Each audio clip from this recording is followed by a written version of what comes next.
in honor of his in Kiambu County. delegation to the National Assembly and wish them well. Richard Yegon, take your seat. Mrembo, take your seat.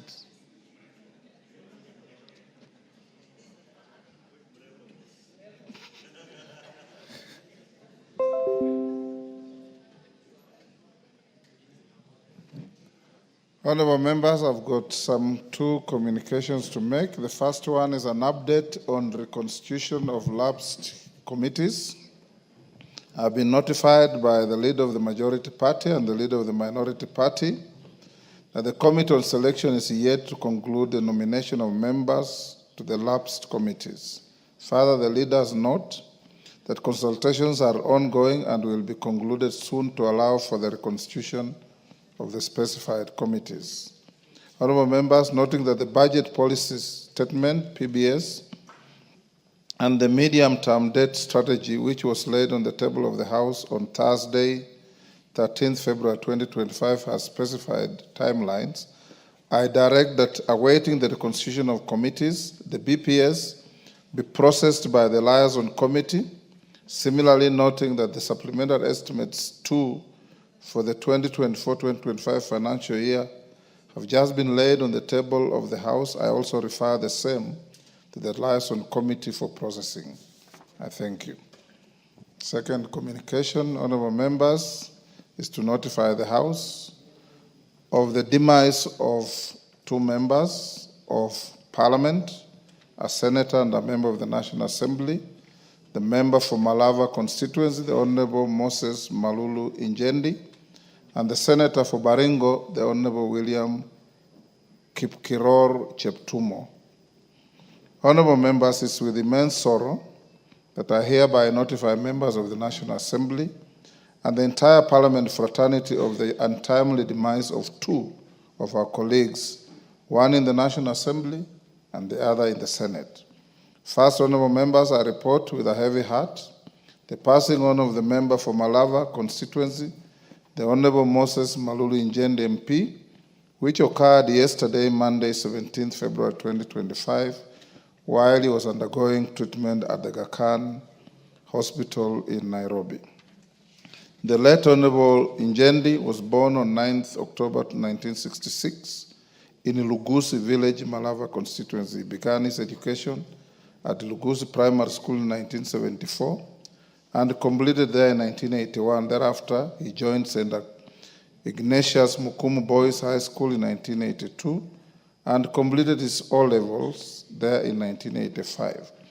He proceeded to St. Peter's Mumias Boys High School for his A-levels and completed in 1987. He later joined Egerton University for his undergraduate studies, graduating in 1991 with a Bachelor of Arts, Economics, and Sociology.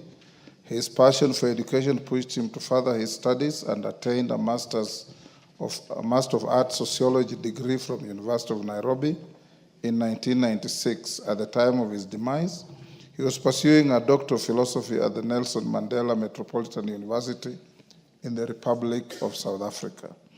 The late Honorable Injendi has a vast career in life, having worked at the Catholic University of Eastern Africa from 2001 as a deputy registrar and later as a lecturer.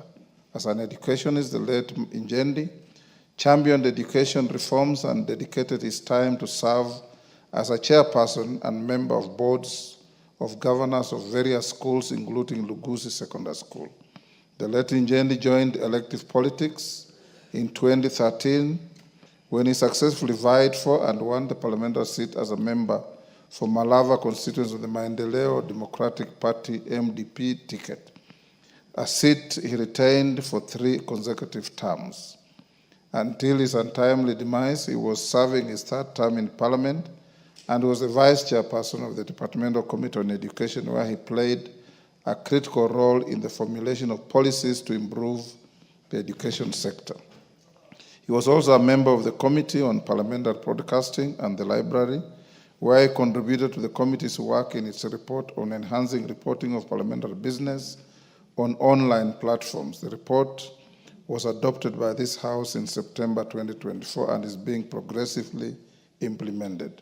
The late Honorable Njendi will also be remembered for his contributions in supporting reforms in the sugar sector, including supporting the enactment of the Sugar Act 2024. In the 12th Parliament, the Honorable Njendi also served in the Departmental Committee on Education and Research, the Departmental Committee on Labor and Social Welfare, Transport, Public Works and Housing, and the Committee on Regional Integration. In his first stint, which was the 11th Parliament, the late Njendi was a member of the Departmental Committee on Education, Research and Technology, and the Joint Committee on National Cohesion and Equal Opportunity. His diligent contribution towards the fulfillment of the mandates of the committees in which he served since 2013 was immense. The late Njendi was a dedicated and selfless leader who had passion for reforms in education and other aspects of social welfare. Of note was his passion for the welfare of village elders. Having been raised by a father who served as a village elder, the late Njendi always wished for structured integration of village elders in the national government administration with appropriate remunerations. Consequently, honorable members, when he finally got the platform on the floor of this House, as a member in the 11th Parliament, the late Njendi actualized his desire by introducing a motion on recognition of compensation of village elders, which was adopted by the House in 2016. The motion urged the government to facilitate village elders with a monthly honorarium to facilitate them meet their logistical costs and encourage them to uphold their dedication to serving the community. Later on in 13th Parliament, he escalated the motion to a bill by sponsoring the National Government Coordination Amendment Bill, National Assembly Bill number 25 of 2023, so as to give the motion the force of law. The bill, which seeks to recognize village elders who perform national government function at the village level administrative units, is currently awaiting consideration at the Committee of the Whole House. In honor of his persistent vision of creating a framework for recognition of village elders in the national government administration hierarchies, I urge the House to prioritize the bill for enactment into law. Honorable members, besides his legislative role, the late Honorable Njendi was a devout Catholic and an active member of the Catholic Members of Parliament caucus since he joined Parliament. The late Njendi was proud of his Catholic faith and was always visibly wearing his rosary at all times. Indeed, in the year 2023, he requested and received a special rosary rite from the Vatican, blessed by the Pope Francis. The late Honorable Njendi was unique for his role, for his rule of thumb practice of always connecting his faith with legislative work. He is reported to have always sought to understand the biblical and Catholic foundational teachings on all matters that were before the House for consideration to inform his position and contribution of them. Honorable members, in the passing on of Njendi, a humble leader who served his constituents and the nation with unwavering dedication and integrity, has rested.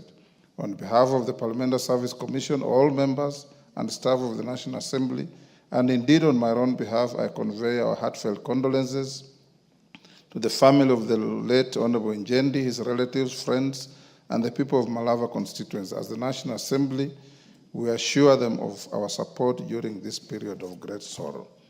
Honorable members, I also wish to report with profound sorrow the untimely demise of one of our colleagues in the Senate, the Honorable William Kipkiror Cheptumo MP, who was the Senator for Baringo County. The late William Cheptumo passed away on Saturday, 16th February 2025, while receiving treatment at the Nairobi Hospital. The late Senator William Cheptumo was born on 25th December 1967 in Baringo County. He attended Maregut Primary School before joining Bartolimo Secondary School and later Cabernet High School for his O-level and A-level. Thereafter, he pursued a Bachelor of Laws degree at the University of Nairobi from 1988 to 1991 and a postgraduate diploma in law at the Kenya School of Law in 1992, prior to his admission to the bar as an advocate of the High Court of Kenya. Senator Cheptumo began his legal career as a legal officer at the Industrial and Commercial Development Corporation, ICDC, 1993, and left ICDC in 1995. He then joined the Central Bank of Kenya as a legal officer in 1995 and left in 1998 to establish his own firm, Cheptumo and Kamban Advocates, which he ran from 1998 to 2007. During this time, he gained vast experience on practicing law, establishing himself as an astute advocate. The late Senator Cheptumo ventured into politics in 2007 when he successfully contested for the Baringo North constituency parliamentary seat on the Orange Democratic Movement ODM party ticket. During his first term of parliament between 2008 and 2013, I had the privilege of working alongside him in the executive when he served as the Assistant Minister for Justice, National Cohesion, and Constitutional Affairs while I held the Foreign Affairs portfolio as the Minister. Senator Cheptumo not only demonstrated exceptional dedication and a deep understanding of legal matters, but also applied his legal knowledge in the running of government affairs under his charge. The late Senator Cheptumo was re-elected for a second term in 2013 in the 11th Parliament. He served as the chairperson of the Committee on Delegated Legislation, a member of the House Business Committee, and a member of the Departmental Committee on Justice and Legal Affairs. Additionally, he was a member of the Parliamentary Pensions Management Committee. As the chairperson of the Committee on Delegated Legislation, the late Senator Cheptumo will be remembered for superintending the consideration of many statutory instruments that were necessary to operationalize the acts of Parliament that were enacted to actualize the 2010 Constitution. The late Senator Cheptumo was once again re-elected to represent Baringo North constituency in the 12th Parliament, making him one of the longest-serving members of this House. He served as the chairperson of the Departmental Committee on Justice and Legal Affairs, where his legal and immense parliamentary expertise were instrumental in guiding key legislative processes and the consideration of policies that were referred to his committee. In 2002, honorable members, the late Senator Cheptumo successfully contested for the Baringo County Senate seat. Until his demise, he was serving as the chairperson of the Senate Standing Committee on National Security, Defense, and Foreign Relations. Additionally, he was an active member of the Senate Liaison Committee, the Senate Standing Committee on Justice, Legal Affairs and Human Rights Committee, and Land, Environment, and Natural Resources. He was a member of the Ad Hoc Committee on the Proliferation of Religious Organizations and the Circumstances Leading to the Deaths of more than 95 people in Shakahola in Kilifi County. Honorable members, in his passing on, Parliament and indeed the country has lost a transformative servant leader. On behalf of the National Assembly, the Parliamentary Service Commission, and indeed on my own behalf, I pay tribute to Senator William Cheptumo and extend our deepest condolences to his family and the people of Baringo County. His death is a big loss to Parliament, to the people of Baringo County, and the nation at large, which he served with dedication and humility. Honorable members, condolence books have been opened both at the National Assembly and the Senate receptions, main Parliament buildings, where honorable members and parliamentary staff may record their condolence messages to the families of the departed members for Malava and the Senator for Baringo, respectively. In line with the Parliamentary Service Commission's bereavement policy, I have constituted an ad hoc funeral committee to help with the funeral arrangements. The committee comprises of the following members in relation to Honorable Malulu Njendi: Honorable Bernard Shinal MP as the chairperson, Honorable Julius Meli, CBS MP, Honorable Emmanuel Wangwe, CBS MP, and Honorable Ellis Muhanda. I have also requested the Speaker of the Senate to nominate 2 senators to the ad hoc committee. I have also appointed the following members to work with our Senate colleagues in coordinating Parliament's involvement in the funeral arrangement for the late Senator William Cheptumo: the Honorable T.J. Kajwang, CBS MP, the Honorable Joseph Maclap, MP, the Honorable Florence Jematia, MP.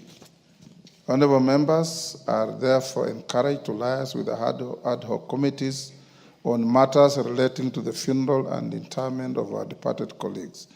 In connection with the passing on of the Vice Chairperson of the Departmental Committee on Education of this House, I also wish to inform the House of the demise of another educationist in the country, Mr. Johnson Matheka Nzioka, the National Chairperson of the Kenya Primary Schools Heads Association, KEPSHA.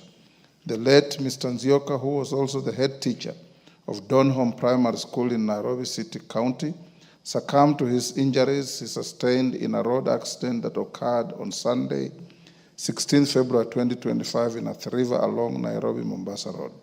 The late Mr. Nzioka, who is a long-serving and distinguished educationist with a career spanning over 39 years, holds a bachelor's degree in education from East African University and a diploma in education management from the Kenya Institute of Education Management, KEMI.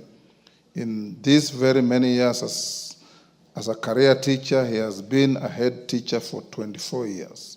He has made immense contribution to the education sector in various capacities, including, as I've mentioned, a head teacher for 24 years and a member of various councils such as the Kenya Institute of Curriculum Development, the Education Task Force, the International Confederation of Principals, and the National Examination Appeals Tribunal. In recognition of his dedication and exceptional service to primary education, he was recognized and awarded the Head of State Commendation, HSC, in 2021. Honorable members, in honor of our departed colleagues, the Honorable Moses Malulu Njendi, MP, and the Honorable Senator William Kipkiror Cheptumo, MP, and the KEPSHA Chairman, I request that we all stand and observe a moment of silence.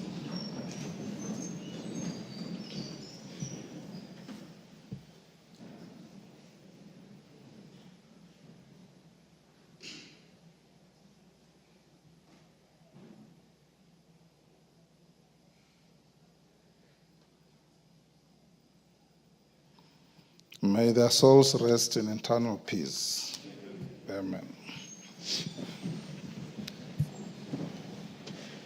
Honorable members, I put this communication to come after the other orders because many members asked me to give them an opportunity to eulogize their colleagues. I'll allocate 1 hour to this from now to 4:15, and each member who gets an opportunity will have a maximum of 2 minutes. Majority Leader.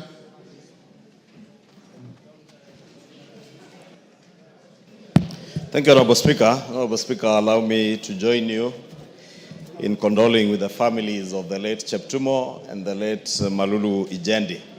Honorable Speaker, I happen to have joined this House at the same time with the two members in the 11th Parliament, and I can attest to what you have said in your communication, that the two honorable members, the Senator for Baringo and the member for Malava, are indeed very dedicated public servants and leaders in their respective constituencies.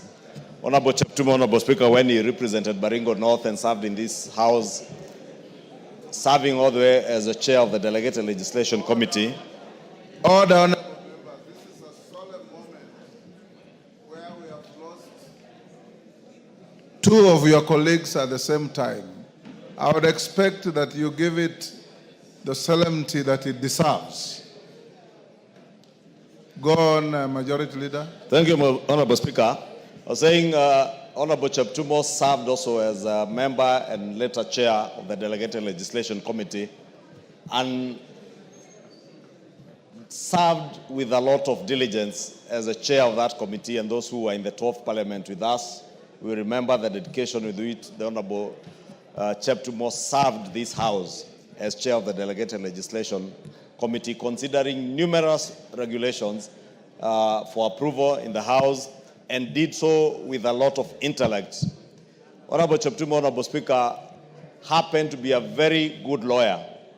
And I was privileged, Honorable Speaker, to learn later after I served with him here that he had also worked with my wife, who was then working in the bank, and Cheptumo happened to be in one of the panels for that bank. And my wife attested when we finally met at some point somewhere, together with Honorable Cheptumo. She attested how diligent Honorable Cheptumo was in conveyancing and how much even those who worked in the bank trusted the work of the late Honorable Cheptumo. And is indeed a great loss, not just to his family, to the people of Baringo County, especially the people of Baringo North, whom he represented in this house for 2 terms as their member of parliament, but also the greater people of Baringo, who he served as their senator. It is sad that we have lost him at a time when the people of Baringo needed him the most. Honorable Speaker, I was also privileged to have served with Honorable Malulu Ijendi from the 11th Parliament when we first joined this house together. And Malulu, the late Malulu, Honorable Speaker, again is a leader who exemplified himself as a servant, true servant of the people, and a true believer. Honorable Speaker, many members will bear me witness that the late Malulu never left his rosary wherever he went. And those who have served with the late Malulu in this house, those of the Catholic faith, will remember that Malulu Ijendi at all times had his rosary with him. And many of us nicknamed him Bishop. And indeed, where he used to sit, just behind where the Honorable Ikana is seated, he had a permanent position there. And every time as we walked out, we would say hi to him and call him Bishop. And he's indeed a great loss, not just to the people of Malava, his family, but to us as a nation. The late Malulu Ijendi was not just a true believer, but also a dedicated educationist. As a former teacher, he moved on to serve as our vice chair of the Education Committee, and the chair of the Education Committee will tell you the dedication. Thank you, Majority Leader. Junet. Mr. Speaker, I stand to condole with the family of the departed members of Parliament, Mr. Speaker. Mr. Speaker, I am known to Honorable Ijendi Malulu, Mr. Speaker. We came in the 11th Parliament, I think, together to this Parliament, Mr. Speaker. Mr. Speaker, he was a very dedicated servant of the people and somebody who had spent most of his time in his constituency, Mr. Speaker. He was rarely in Nairobi, Mr. Speaker. Any time he had in his hand, Mr. Speaker, the member spent with his constituents, Mr. Speaker. And Mr. Speaker is a man who knew what he was doing. Because, Mr. Speaker, the love Honorable Ijendi Malulu had for his constituents, Mr. Speaker, was immeasurable. I remember during the elections, Mr. Speaker, we were campaigning and we had a candidate as a party against him, Mr. Speaker. But when we visited the constituency, we were told categorically that the most popular person in this constituency is Malulu Ijendi, Mr. Speaker, as an individual, on whichever party he contests. That is the information we were given on the ground. So, Mr. Speaker, I would like to ask God to stand with his people, Mr. Speaker, at this trying moment. And Honorable Cheptumo, Mr. Speaker, also, we were together with him in this house. He was a very dedicated servant, Mr. Speaker, of the people. He was in the Justice and Legal Affairs Committee, and we benefited as a house, Mr. Speaker, immensely from his knowledge of the Constitution and the law, Mr. Speaker.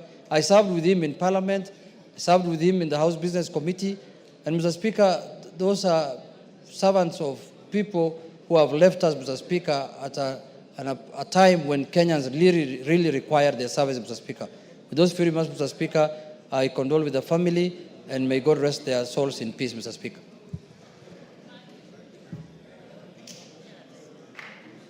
Melly. Thank you, Honorable Speaker. Thank you.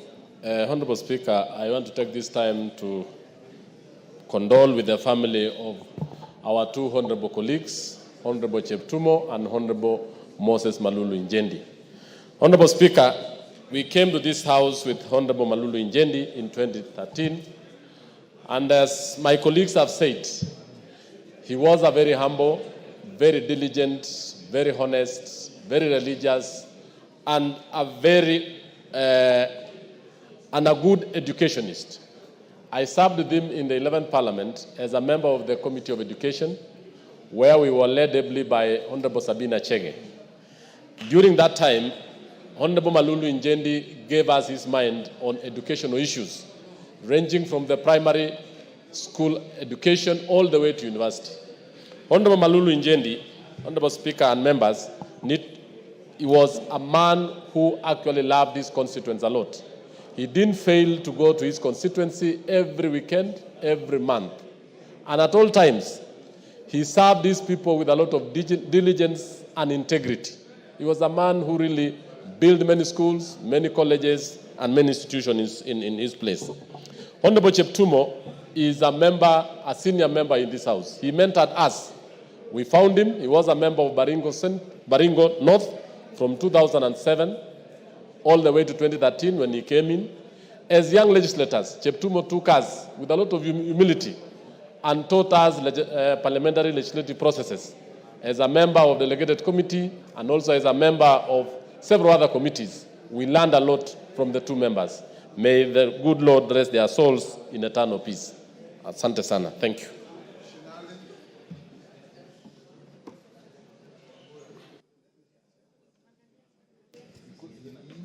Thank you, Mr. Speaker. I rise to pay tribute to the Honorable Malulu Injendi, Moses MP Malava, Kakamega County, Mr. Speaker. Mr. Speaker, Mr. Malulu has been a good friend, very close and a relative, Mr. Speaker, a man of humility, down to earth, Mr. Speaker.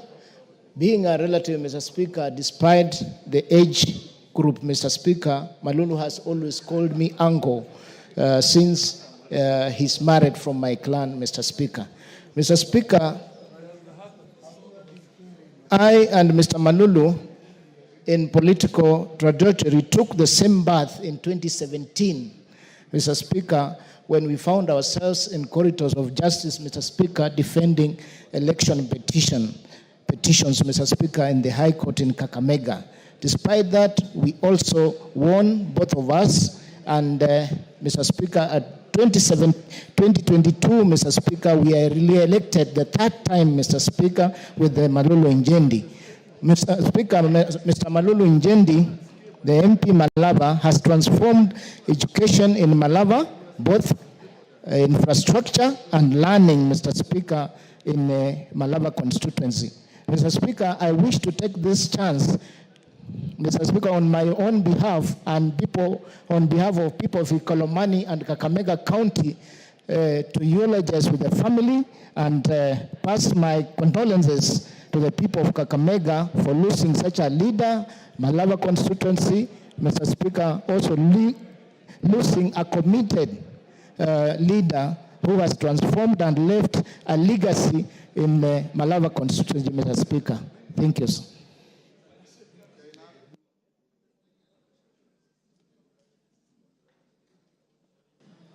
Thank you, Mr. Speaker. Mr. Speaker, I've had the privilege of interacting with Mr. and Ms. Cheptumo as legal practitioners long before he joined politics, Mr. Speaker.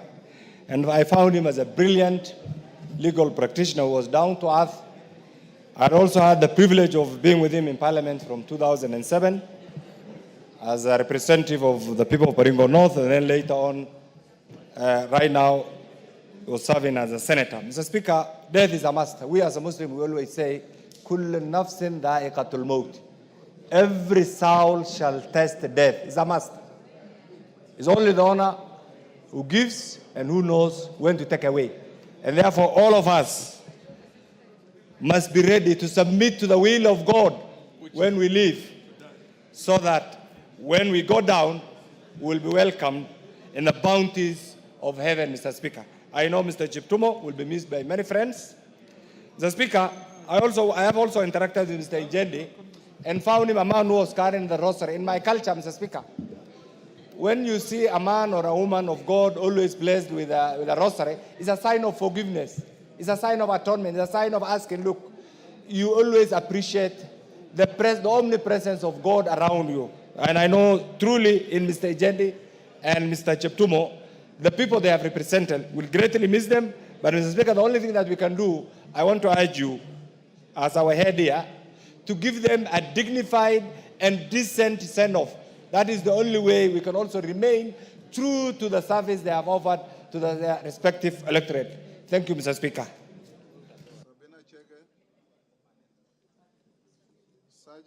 Sabina Chege. Sergeant, can you check the system is malfunctioning? Sabina Chege. Thank you, Mr. Speaker. Mr. Speaker, I want to offer my condolences to the people of Malava on behalf of Honorable Ijendi and also the people of Baringo County. Mr. Speaker, both members have worked with them, and I worked with Honorable Ijendi on 11th Parliament, where I chaired the Committee on Education. He was one of the greatest supporters who contributed immensely in education. Mr. Ijendi, Honorable Ijendi, was also a lecturer and a person who also loved the Catholic faith. We will all remember him wearing his crucifix, and he was a very humble man. Mr. Speaker, Mr. Cheptumo, I also served with him at the 12th Parliament, and also now he was a senator. And I would also want to pass my condolences to the people of Baringo County and also his family. And I just want to say one word, Mr. Speaker, that as leaders, we should know that life is not permanent. As we make decisions, as we work together here in the House, let us not carry heavy burdens, and let us serve the people, because God has appointed us at a time like this, and nobody knows about tomorrow. So to the people of Baringo and Malava constituency, I personally wish them God's grace at this time. Thank you, Mr. Speaker. Maklap. Thank you, Mr. Speaker.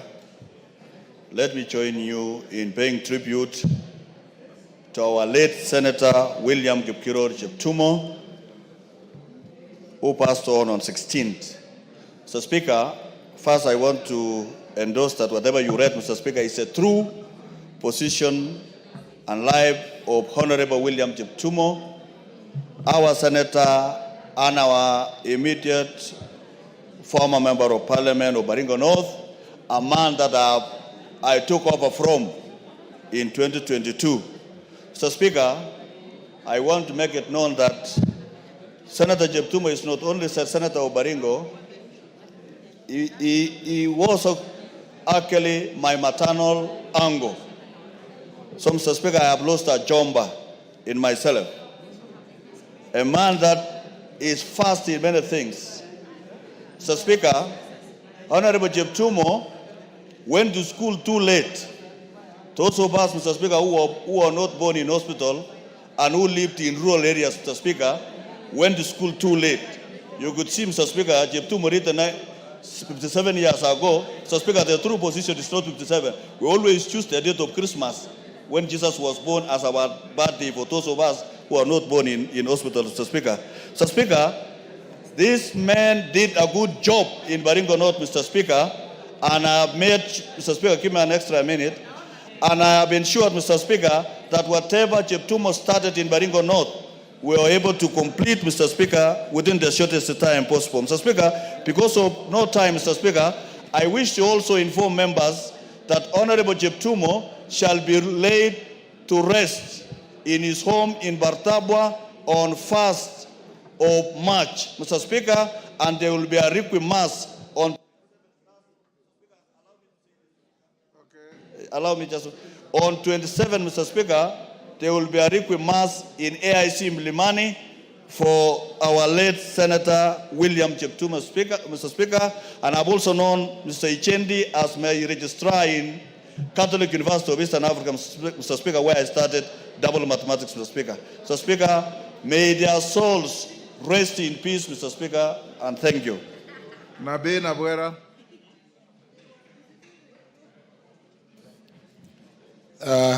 Thank you, Mr. Speaker. I rise to condole with the families of Cheptumo and Honorable Malulu Ijendi. Mr. Speaker, Honorable Malulu Ijendi and I share so many things.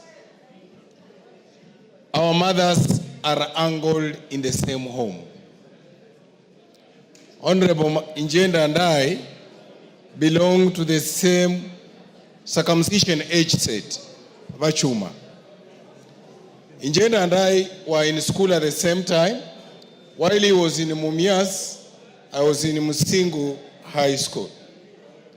I've known Ijendi for well over 30 years.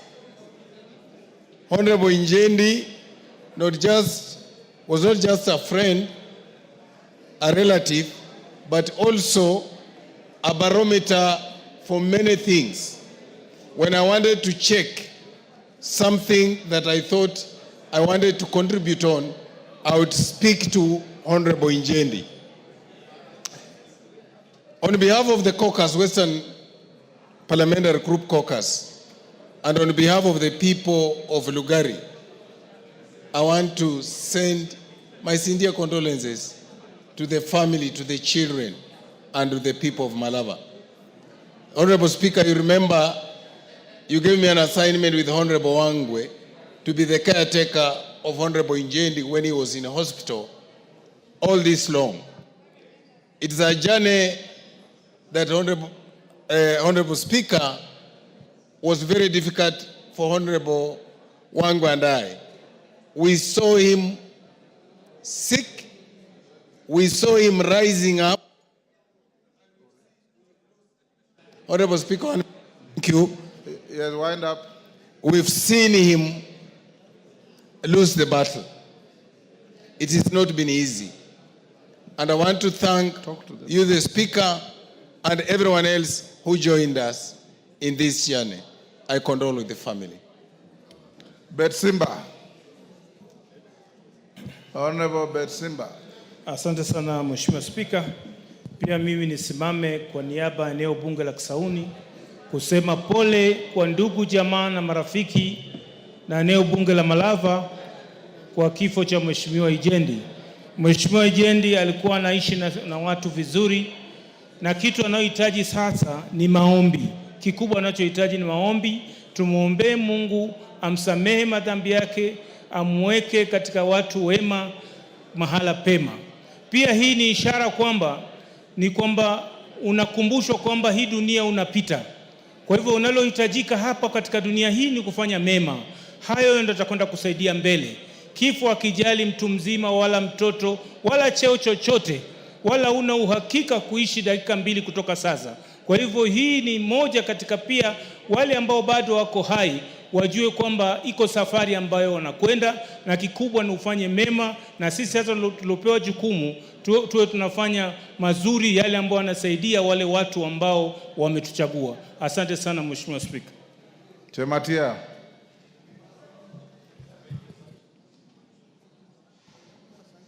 Thank you so much, Mr. Speaker. I also want to take this opportunity to condole with the people of Baringo and people of Malaba. People of Malaba for the loss of our colleagues, Senator Cheptumo from Baringo and Honorable Injendi. Mr. Speaker, Baringo has lost a great leader in Cheptumo, because Cheptumo served this house for 15 years, and I must say the biggest gap that Cheptumo created in this loss is the counsel that he gives us as young leaders and the continuous fight on insecurity in Baringo. And we want to say thank you to all members who have helped us through. We are still mourning as Baringo County, and I also want to say we will miss him so much, and Cheptumo will live, his life is going to live more. And for Injendi and family, I want to send my condolences. I knew Injendi because he was one of my voters when I was going to East Africa, and also being a colleague for these last 2 years. Thank you, Mr. Speaker. Waluke. Thank you very much, Honorable Speaker, for giving me a chance also to contribute on the two leaders, the two members of Parliament whom we have lost. Honorable Speaker, I know and I knew all the two members that have worked with them, Honorable Injendi and the Honorable Cheptumo.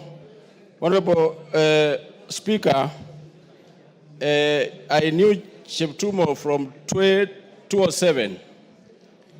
I've interacted with him for a very long time, and we met in this house, the 11th Parliament, and he was a very able and honest a hard-working leader, Honorable Speaker. Honorable Injendi was a very strong member, very honest, and people of Malava, I want to say pole to them. Honorable Speaker, he was a very strong member of the caucus, Western Regional Caucus. He was a very good advisor of us. Honorable Speaker, we are going to miss them. I used to crack jokes with him, Honorable Speaker, wherever we meet with Honorable Injendi, calling him the Bishop of the Catholic Church, Honorable Speaker. And he was a very jovial member of Parliament, Honorable Speaker. No one in this House, Honorable Speaker, can complain and say that maybe Injendi was rough. We are going to miss Honorable Injendi and Honorable Cheptumo. Thank you very much. Thank you. Makali Mulu. Thank you so much, Honorable Speaker. Honorable Speaker, on my own behalf and the behalf of the good people of Kitui Central, I want to convey my deepest condolences to the two families, the family of Honorable Injendi Malulu and the family of Senator Cheptumo. Honorable Speaker, I had a chance to work with these two honorable members for 2 terms, for the Cheptumo, and 3 terms with the Honorable Injendi.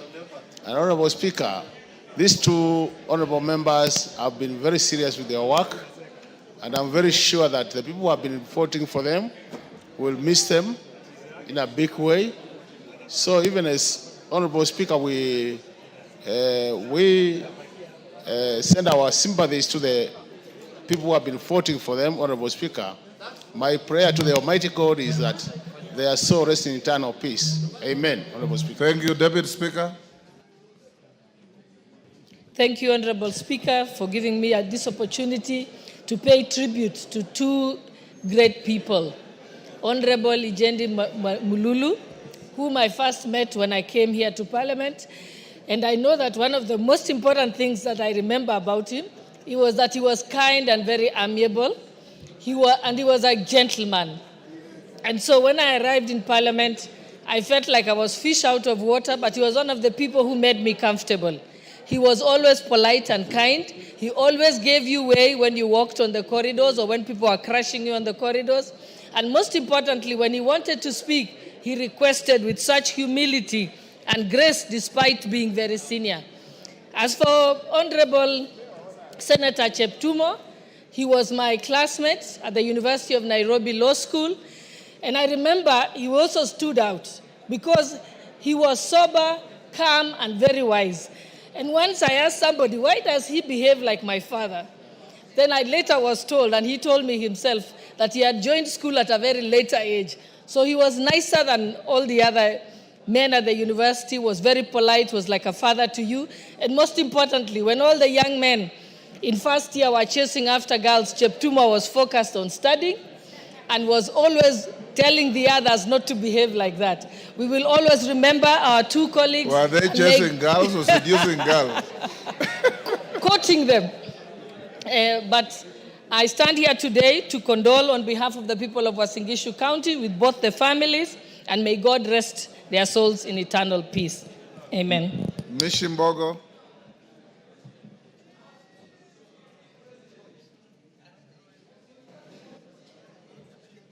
This one. Asante Mheshimiwa Spika. Mheshimiwa Spika, kwa hakika ni pigo kubwa sana katika taifa letu la Kenya na pia katika mabunge yetu mawili. Kupoteza viongozi mashujaa wetu wawili. Mheshimiwa Spika, Mheshimiwa Cheptum ambaye ni seneta, alikuwa seneta wa Baringo, alikuwa kiongozi mwenye busara sana. Alikuwa kiongozi mwadilifu, na hata wakati alipokuwa akichangia katika bunge hili la kitaifa, katika miswada na katika hoja, ungemwangalia ungejua huyu ni kiongozi ambaye anajielewa na anajua kwa nini yako katika bunge hili la kitaifa. Mheshimiwa huyu amefanya mchango mkubwa sana hata kule nyanjani. Tumezungumza na watu wengi sana kutoka sehemu za Baringo, na hivi sasa ni pengo kubwa sana ambalo liko pale. lakini kwa niaba ya watu wa Likoni nasema poleni sana. Mwenyezi Mungu apatie familia faraja na apatie taifa la Kenya faraja. Kwa ndugu yetu Malulu Ijendi, pia alikuwa kiongozi mwadilifu, kiongozi shupavu. Ukiangalia katika Kakamega, ilikuwa ni sehemu ambayo ni pahali ambapo chama cha chungwa kimebobea, lakini yeye angeweza kuchaguliwa akiwa katika chama cha UDA. Kwa hivyo ni kumaanisha alikuwa ni kiongozi ambaye anatenda mema na anafanya mambo zaidi, haswa katika mambo ya miradi. Ni mheshimiwa ambaye alikuwa mpole, hata ukimuona utamuona tu mwenyewe amevaa ule msalaba wake, nikijua kwamba yeye alikuwa Mkatoliki. Kwa hivyo taifa hili la Kenya na mabunge yetu tumepoteza viongozi shupavu, viongozi ambao michango yao, haswa Malulu katika elimu alichangia pahali pakubwa sana, na mheshimiwa Cheptum amechangia sana katika zile kamati alizokuwa, hata ile kamati ya masuala ya kisheria. Kwa hivyo Mishi, time yake imekwisha. Ferdinand.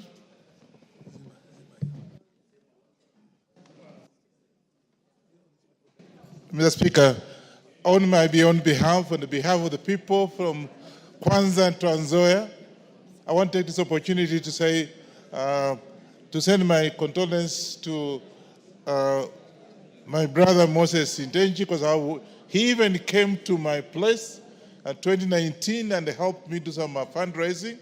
He was a very dedicated man. We always met at the church down here. It's a Catholic, and there was a devoted Catholic church follower. You can see he had also always having a rosary. And we have missed somebody who was very intelligent. When it came to education matters, he would offer very good advice. And therefore, I want to take this opportunity to say pole to the family. And of course, William Cheptumo also. We came together here in 2013. And he was a very dedicated contributor to most of the issues in this house. And therefore, people in Baringo, I think, have missed a very intelligent person. And therefore, also take this opportunity to send my personal condolence to the family of Honorable William Cheptumo. And I want to take this opportunity also to say we have missed very important people, and therefore, may the Lord actually place them in the internal of His. Thank you. Thank you, Naisula.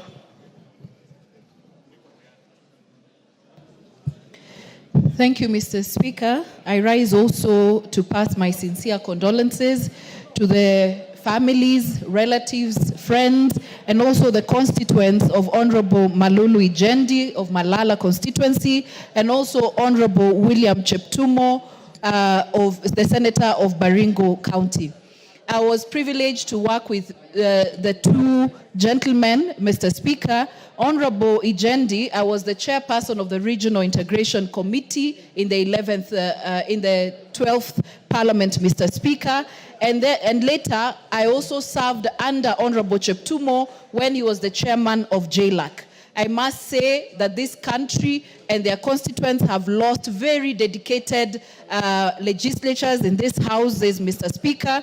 And I must say that there are some of the people who worked in silence. They were never noisemakers. They used to work silently in their areas where they've been elected. They had clean politics, Mr. Speaker, based on issues. And also in the committees, I saw both gentlemen very dedicated, Mr. Speaker. And so it is not only their families who have lost, and it is not only the people who elected them, but the entire country, Mr. Speaker, have lost two great gentlemen, Mr. Speaker. And I must say that in your condoling with their families, Mr. Speaker, you gave a true tribute of who the two gentlemen were, Mr. Speaker, and in them we shall dearly miss them, and we will also remember and learn a lot from their leadership, Mr. Speaker. May their souls rest in eternal peace. Thank you, John Makali. Give me the mic.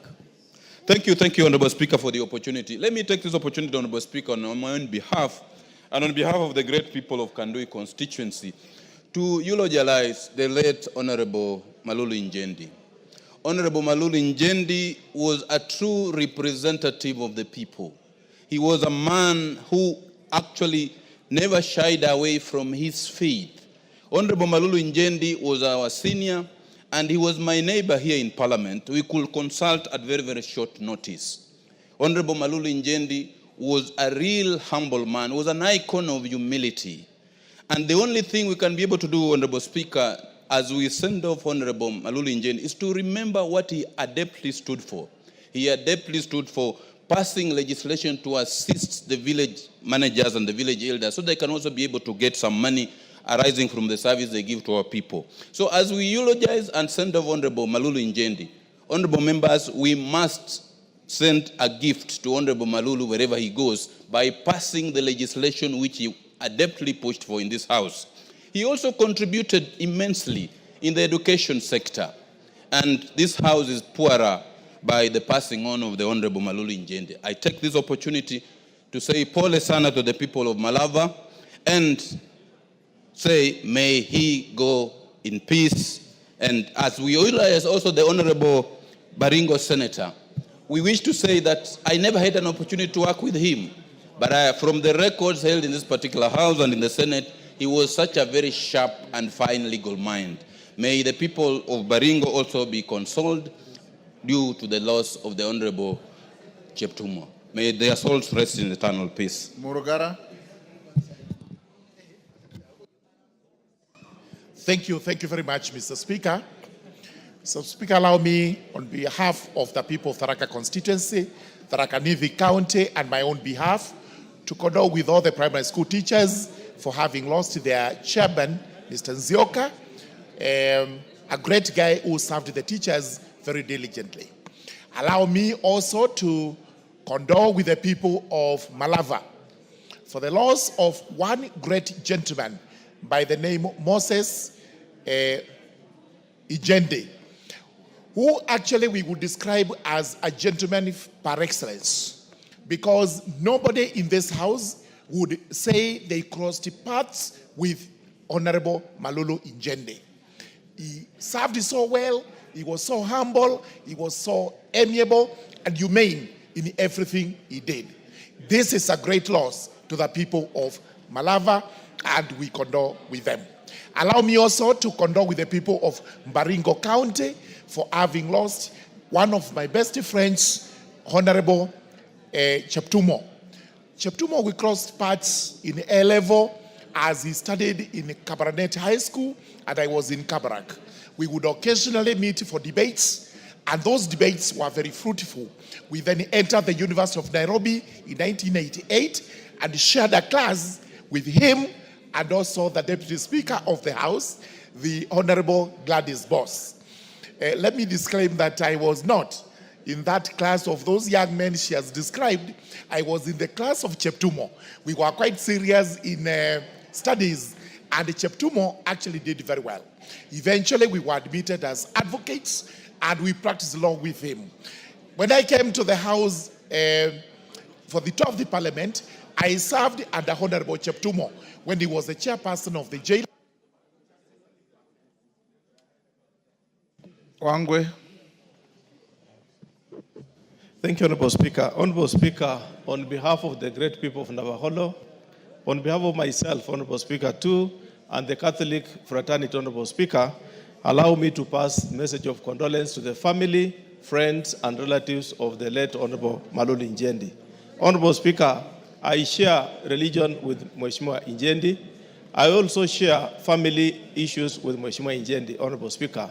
His wife and my wife happen to be sisters. And Honorable Speaker, when I was called upon to be with him at his hour of need in hospital, I felt being together with my brother. And indeed, I saw, Honorable Speaker, the dark times of Mheshimiwa Malulu, and also when he has rested, Honorable Speaker. I want also to thank the Parliamentary Service Commission, Honorable Speaker, for the good work they did for us up to yesterday. It was immense, they persevered, and Honorable Speaker, it cannot go without appreciating them for their input. Honorable Speaker, I worked here very well with Mheshimiwa Malulu as a person who understood the people of Malava, whom I neighbor with. As a neighbor, we were very good.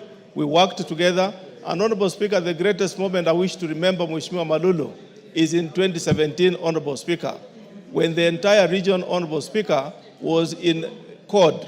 but we came through a very difficult time and held each other's hand and went through as Jubilee MPs. That was a moment, and Honorable Speaker, much time we used to do was to sit with him and he would pray for us. Honorable Speaker, on the issue of Honorable Cheptumo, allow me to really wish the people of Baringo that indeed, Honorable Cheptumo, I served with him twice in the 11th Parliament and 12th Parliament.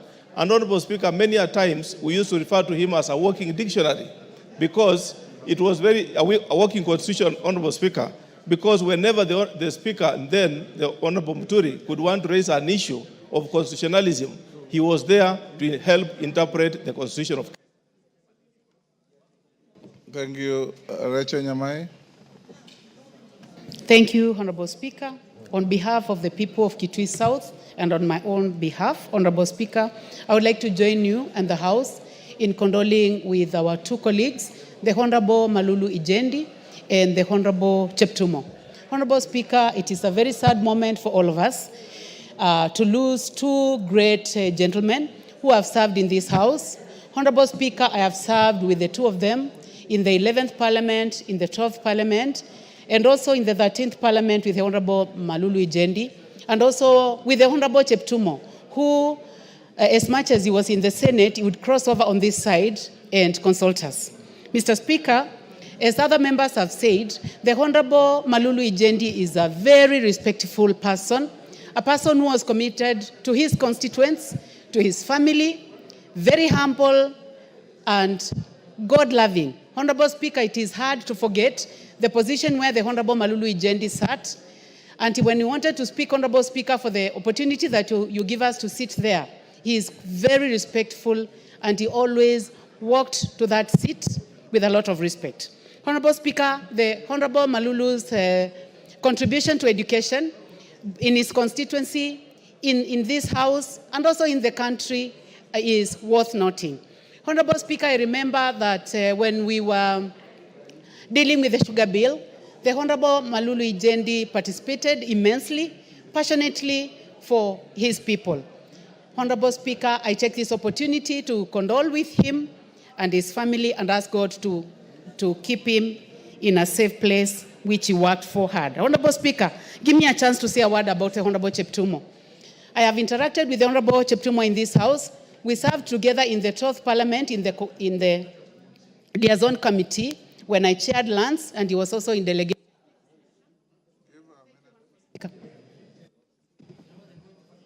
Rachel imekwisha. Lelmengit.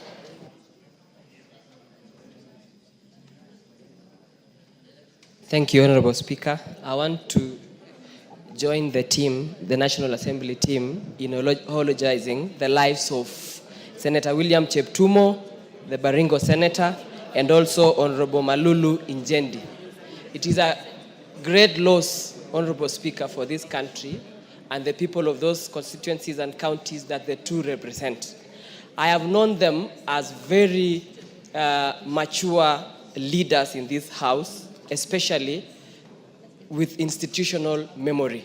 Every time, Honorable Speaker, the like of Malulu Ijendi, he normally sits along the way while we enter this House, Mr. Speaker. It is very difficult to pass him before saying hi to him and also getting one or two wise statements from or wise words from him, Honorable Speaker. I sat with Malulu Ijendi in the Committee for Parliamentary Broadcasting and Library Services, and he had a lot of immense contribution during our committee sessions. Also, Honorable Speaker, Senator Cheptumo has been more like a counselor, a leader with a lot of experience. We've shared a lot with him while he was still alive. So, Honorable Speaker, I want to join hands with this House in mourning their lives and also to condole with the people of where these two leaders come from, the people of Baringo and also the people of Malava.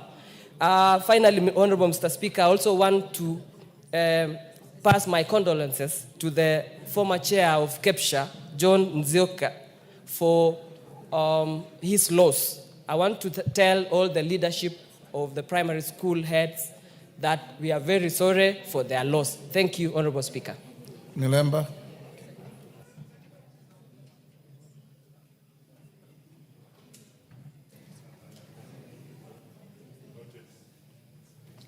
Thank you, Honorable Speaker. On behalf of myself, the people of Emuhaya, the now dissolving ANC party and the UDA party, let me take this opportunity to condole with the families of one Johnson Zioka, a teacher of repute who was the chairman of KEPSHA. KEPSHA is the Kenya Primary Schools Association, a professional body that actually voices the professionalism of teachers. On behalf of myself and the groups I've mentioned, my condolences to the family of the late Johnson Zioka, an educationist and a vast person. Let me also condole with the family of the late Baringo Senator William Cheptumo. Cheptumo carved his place as a unique legislator when he was here. He was the kind of legislators whom, when he stood up to speak, the whole House somewhat would just go quiet and listen to his explanation, especially on constitution and constitutionalism and things that related to law. And he's a great guy with great respect and a mentor of many of us. Finally, Honorable Speaker, the demise of Honorable Malulu Njendi is in itself a memento mori that actually sounds a warning to all of us who are in Parliament and those who are not in Parliament, that death is definite and it's coming for us. Because a few days ago, he was just seated there and all the time catching your eye to express his views on education and other matters. But there he's gone, a very calm legislator. Njendi was a legislator who knew how to get to the people minus the political parties.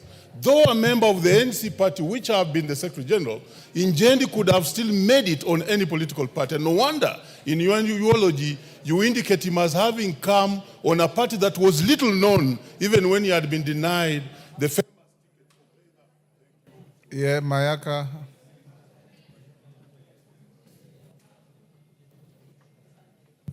Thank you, Honorable Speaker. Honorable Speaker, let me also take this opportunity to condole with the families of our two colleagues, the Honorable William Cheptumo from the Senate of Baringo and the Honorable Njendi, the MP for Malava. I would like to pass my apologies on behalf of the people of Nyamira and on my own behalf. And Honorable Speaker, secondly, I would also like to pay special tribute to Mwalimu Johnson Zioka because, Honorable Speaker, Mwalimu Johnson Zioka actually taught me in Donholm Primary in class 5 for maths, and he was also the head teacher for our school before I left. He has been the head teacher there for more than 24 years, and I'd just like to send a special tribute to his family, to all the teachers of KEPSHA, and the community and families of Donholm Primary, because that is a community primary in Embakasi East, and so I pass my sincere condolences to all three. I thank you. Waliobaki mchukue dakika moja moja. We have a few minutes to go. Bensuda, 1 minute only. Thank you, Honorable Speaker. I would also like to pass my condolences to our honorable members who passed on. And this is a moment that we need to be prayerful because we know what the family is undergoing. Mr. Speaker, I would want to say that I sat in the Committee of Education for 3 days only with Honorable Malulu. He was always prompt and early enough for the meeting. His contribution was amazing. Honorable Speaker, I thank you and appreciate that you've set aside already a committee that will look into their befitting send-off. I want to pray that everything will be done accordingly and prudently so that during the time of Requiem Mass, the parliamentarians should go there in solidarity. As women, we feel the large gap that their spouses are now undergoing. And as this parliament or this house, when we go to give the last respect, we should take and establish if there are students or their children who are still going on with their education. And so I stand that something should be done as a legacy for their contribution in these houses. Thank you, Mr. Speaker. And on behalf of Homa Bay County, on behalf MP Westlands. Thank you, Mr. Speaker. I wish also to condole with the families of Honorable Cheptumo and Honorable Njendi. Mr. Speaker, Honorable Cheptumo, I served with him in the 11th Parliament, in the same committee of delegated legislation. He was my chair. And he was a very, very intelligent man, committed, and provided leadership. And we did a lot of work with him. Honorable Speaker, I also want to pass my condolences to the family of Honorable Malulu Injenti, a man that we came to this parliament at the same time.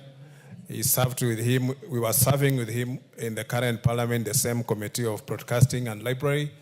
And also we are members of the CAMC, the Catholic Members of Parliament caucus. And he is a very, very honorable man, and he has... Time up, Ikana. You have only 1 minute, so... Thank you, Mr. Speaker. On behalf of my constituents, the great people of Shinyalu, and myself, I wish to extend my sincere condolences to the families of our departed colleagues. Mr. Speaker, I want to confirm that the tribute you read about the Honorable Malulu Injendi was accurate 100%. Honorable Malulu Injendi was very passionate about his people of Malava. He served them even when he was very sick in the hospital. And this can be confirmed by the fact that he was able to push for the tarmacking of the Malava Samithi Navakholo Road, even when he was very, very critically sick. Mr. Speaker, personally, I owe to a great deal and extent my election to this parliament to the support I received from Honorable Malulu Injendi. Having been my teammate in Kenya Kwanza, we did joint rallies, we campaigned together, and he guided me, enabling me to tap into his... Dan Wanyama. Thank you, Honorable Speaker. I want to condole with the families of our departed colleagues, but more importantly, with the Honorable Malulu Injendi. He's one person I've known since our childhood, because I went to school with him at St. Peter's, and at some point I was his class prefect in Form 5 and Form 6. And I know Honorable Malulu as a very truthful and a sincere person. I know the family will lose him, the people of Malava will lose him, but all the same, let his soul rest in peace. I thank you. Thank you. Katana? Okay. Asante Bwana Spika, nataka nijiunge na wenzangu kutoa rambirambi kwa niaba ya wakazi wa Kaloleni kwa Senator Cheptum na Mheshimiwa Injendi. Bwana Spika, Mheshimiwa Injendi amekuwa akitetea sana mambo ya elimu. Na pia Injendi tumekuwa tukienda kanisa moja. Yeye ni Mkatoliki na mimi ni Mkatoliki, na kila siku ya Jumatano, Bwana Spika, tulikuwa tunaenda kanisani na Bwana Injendi. Tunaiombea roho yake iweze kulala mahali pema peponi. Asante. Tongoyo. Thank you, Honorable Speaker, and want to also join the rest of members who had already spoken to pass my condolences to the two great leaders and their families. And Honorable Speaker, it's true that both leaders are great leaders and committed servants of the people of this nation. And I was so privileged to also having interacted closely with both of them. Honorable Speaker, Injendi Malulu, as has been said by the rest of members, is a very committed leader, man of the people, and a down-to-earth leader. More importantly, Honorable Speaker, you had mentioned, rightfully mentioned, that this man was so passionate about the issue of the village elders, and he sponsored a bill that on national government administration bill that had intended to look into the welfare of the village elders, to have them recognized in law and being remunerated. And Honorable Speaker, Bukose, dakika moja tu. Honorable Speaker, I worked with Honorable Cheptumo when I worked in Baringo as a doctor, and also when we joined Parliament here in 2013. He's a gentleman, and he's somebody whom you can be able to consult, and he will be able to give you advice Honorable Speaker, about a month ago I met him and I looked at his health, which was actually not doing well.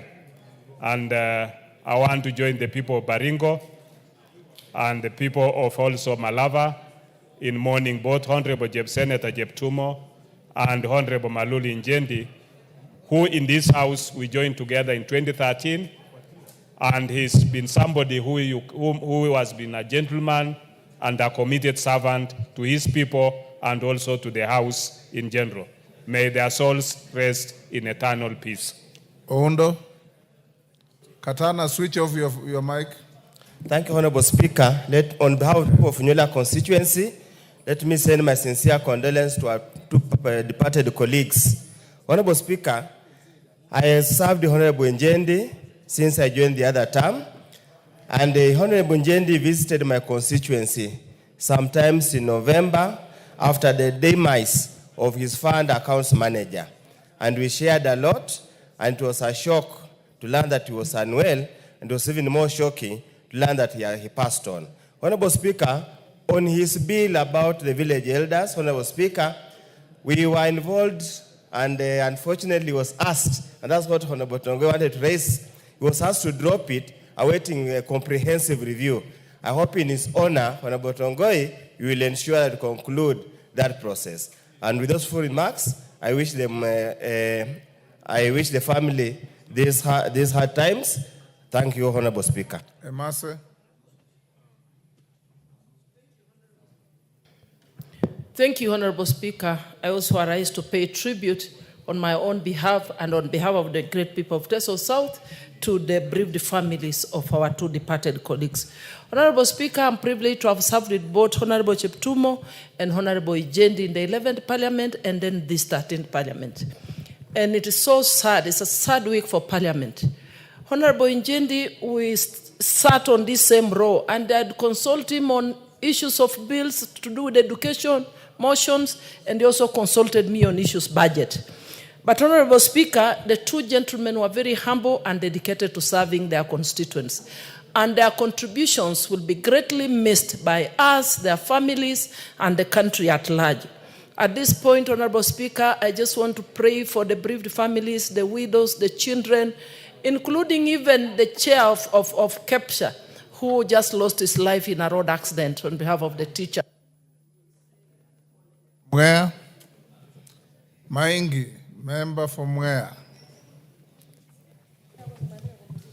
Thank you, Mr. Speaker, for giving me this opportunity to condole with the people of Malava. I first met the late Honorable Ijendi at Catholic University when he was a registrar and where I studied for my MBA. Mr. Honorable Majedi was a kind-hearted member. He was compassionate, he was caring, he was selfless, he was respected, and he was so uplifting. I was surprised again when I joined this parliament to meet the Honorable Malulu Injendi. Yes. And he was also pleasantly surprised. He was a member of our Catholic Members Association, and he was a diligent member, very dedicated person. He was one. Thank you, Ngeleche. Thank you so much, Honorable Speaker. On behalf of the people of Elgeyo Marakwet and myself, I wish also to convey my condolence to the departed members. Honorable Injendi was a person known to me, and where we interacted and bonded with Injendi is because we are members of KAMSI. And I can say the Catholic members of Parliament have lost a very dedicated member.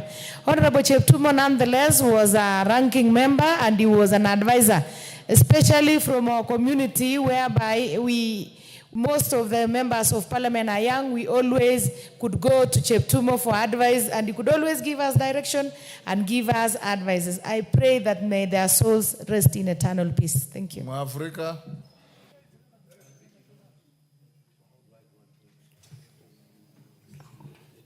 Thank you, Mr. Speaker. On behalf of Roysambu people, from Nairobi County, Mr. Speaker. Allow me also to convey my heartfelt condolences to the two bereaved families, Mr. Speaker. Mr. Speaker, we heard about the sickness of Maruru Injendi when you gave his apology at Naivasha retreat. May their soul rest in peace. Thank you. Thank you. Members, we're coming to an end. I'll give, wow. We want to go to something else. Nyakundi, let's see how many are still interested. Many. Nyakundi. Thank you, Mr. Speaker. I also want to take this opportunity to convey my heartfelt condolences on my own behalf and the people of Kitutu Church North to the families that have departed. Honorable Malulu Injendi is one person who was very soft-spoken, good-hearted, and a very simple man. I remember him for always having his rosary on the neck. And we want to convey our sincere condolences.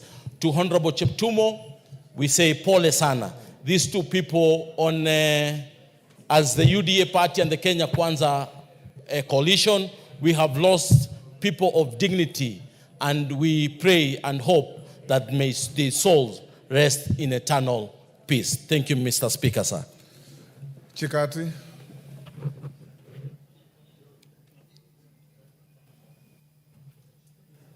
Thank you, Mr. Speaker. As the Secretary General of the Catholic Members Caucus, I would say we have really lost someone who added value to the work of the Catholic MPs. Malulu Injendi was very committed in serving Kenyans and was having networks across board. He also belonged to the Western Caucus, through which he mobilized the resources for the people of Malava.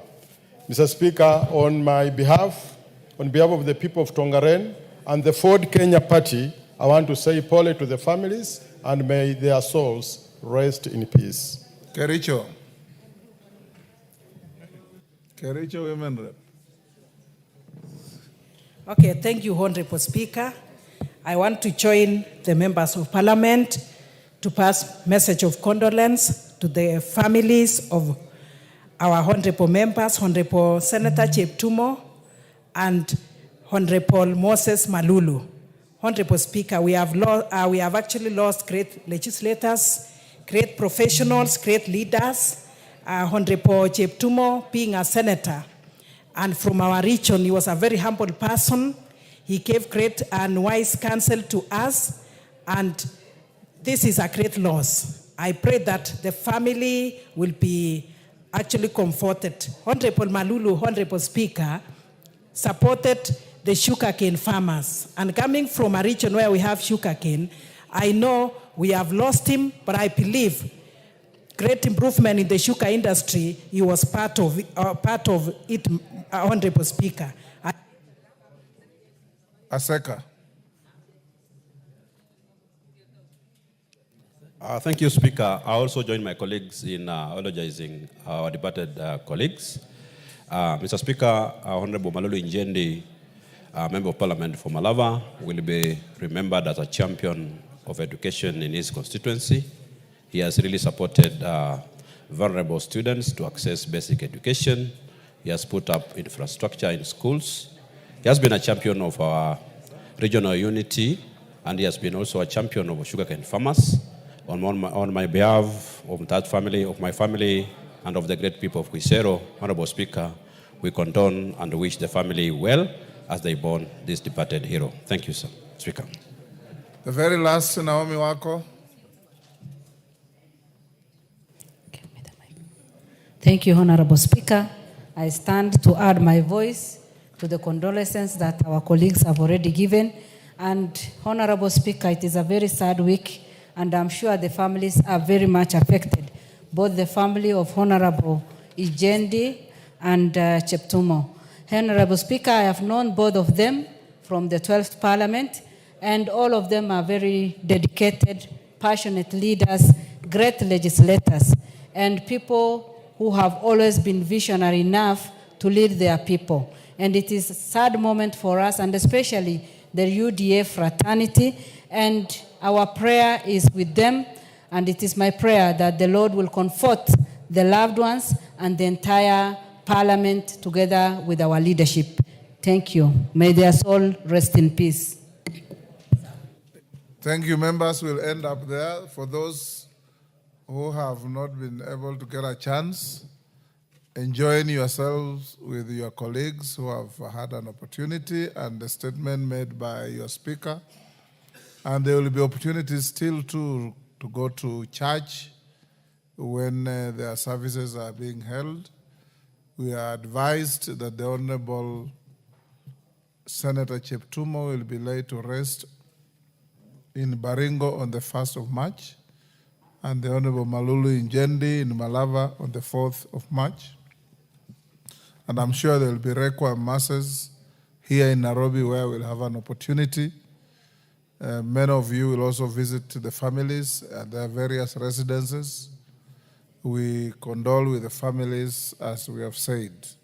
Allow me to acknowledge the following in the public gallery: Baretti Scholars, Global and Travel. Okay, they were there. University of Eldoret students from Moiben in Uasin Gishu. We welcome them in the House of Parliament, even if they have left. I'm sure they are within our precincts. We'll now go, if you look at your supplementary order paper, we have a special motion co-sponsored by the majority leader and the minority leader. Can somebody look for the majority leader and invite him to move the motion? And I hope Junet is in the house for them to...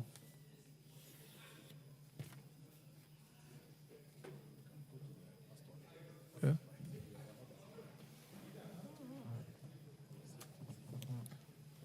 Majority leader, there's now an opportunity for you to move the special motion, subject to availability of interest in the motion.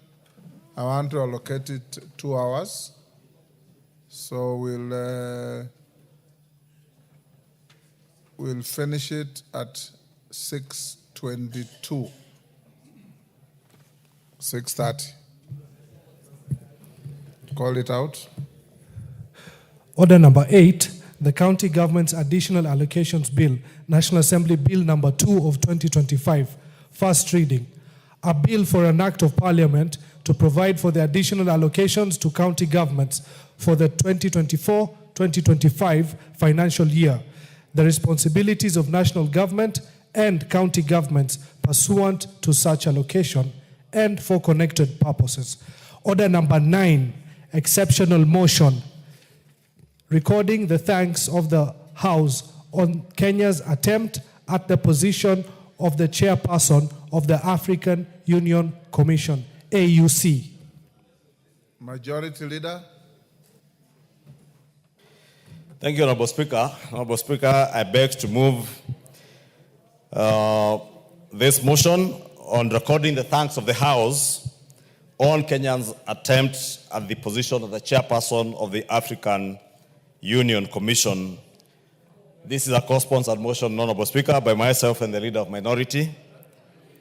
Honorable Speaker, recalling that the African Union, the successor of the Organization of the African Unity, OAU, was launched in the year 2002 as a continental body consisting of the 55 member states that make up the countries of the African continent, with a vision of creating an integrated, prosperous, and peaceful Africa, driven by its own citizens and representing a dynamic force in the global arena. And aware that the African Union Commission, established as the secretariat responsible for the day-to-day operations and activities of the African Union, is headed by the chairperson elected by the heads of state and government from member states. And further recalling that on the 27th February 2024, Kenya formally announced that the former Prime Minister, the Right Honorable Raila Amolo Odinga, EGH, would be vying for the position of the chairperson of the African Union Commission, building on his previous service as the African Union Special Envoy for Infrastructure Development in Africa from the year 2018 to 2023. Further appreciating that in recognition of the immense Pan-African ideals embodied in the candidacy of the Right Honorable Raila Amolo Odinga, his dedication and leadership in advancing the cause of the African continent through various initiatives and positions held over the years, including his previous service as the African Union Special Envoy for Infrastructure Development in Africa from the year 2018 to 2023, His Excellency the President endorsed the Right Honorable Raila Odinga as Kenya's candidate for the chairperson of the African Union Commission.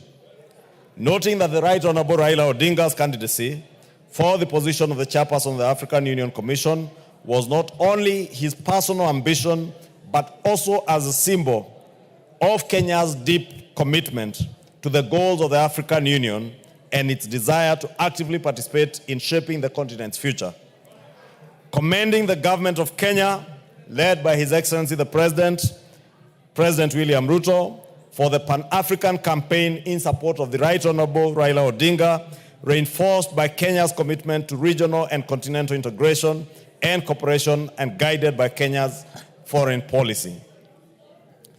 Further commending the remarkable achievement by the Right Honorable Raila Odinga for emerging the run-up in the election of the chairperson of the African Union Commission on Saturday, 15 February 2025 in Addis Ababa.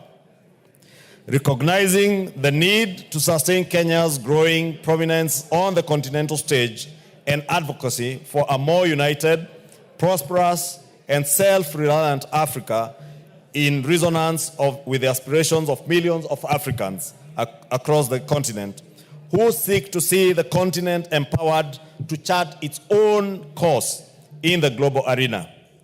Now, therefore, Honorable Speaker, this House records its thanks to His Excellency Dr. William Ruto, CGH President and Commander-in-Chief of the Defense Forces of the Republic of Kenya, for endorsing the Right Honorable Raila Odinga, EGH, as Kenya's candidate for election as the chairperson of the African Union Commission, AUC, and for coordinating the continental campaign in support of his candidacy. Two, this House expresses its profound thanks to the Right Honorable Raila Odinga, EGH, for demonstrating his unwavering commitment to the service of Africa by offering himself as Kenya's candidate for the position of the chairperson of the African Union Commission, for his leadership in advancing Pan-African unity, for his dedication to the development and integration of the African continent, and for his distinguished attempt at this election in which he emerged as the runners-up. And three, this House records its congratulations to His Excellency Mahmoud Ali Yusuf for his election as the chairperson of the African Union Commission on Saturday, 15 February 2025. Honorable Speaker, it's a long motion, Honorable Speaker, but even as long as it is, we are seeking to do three things, Honorable Speaker. One is to record our thanks to the President for his dedicated support and his very vigorous campaign across the continent for the campaign for the candidacy of the Right Honorable Raila Odinga as the chairperson of the AUC Commission.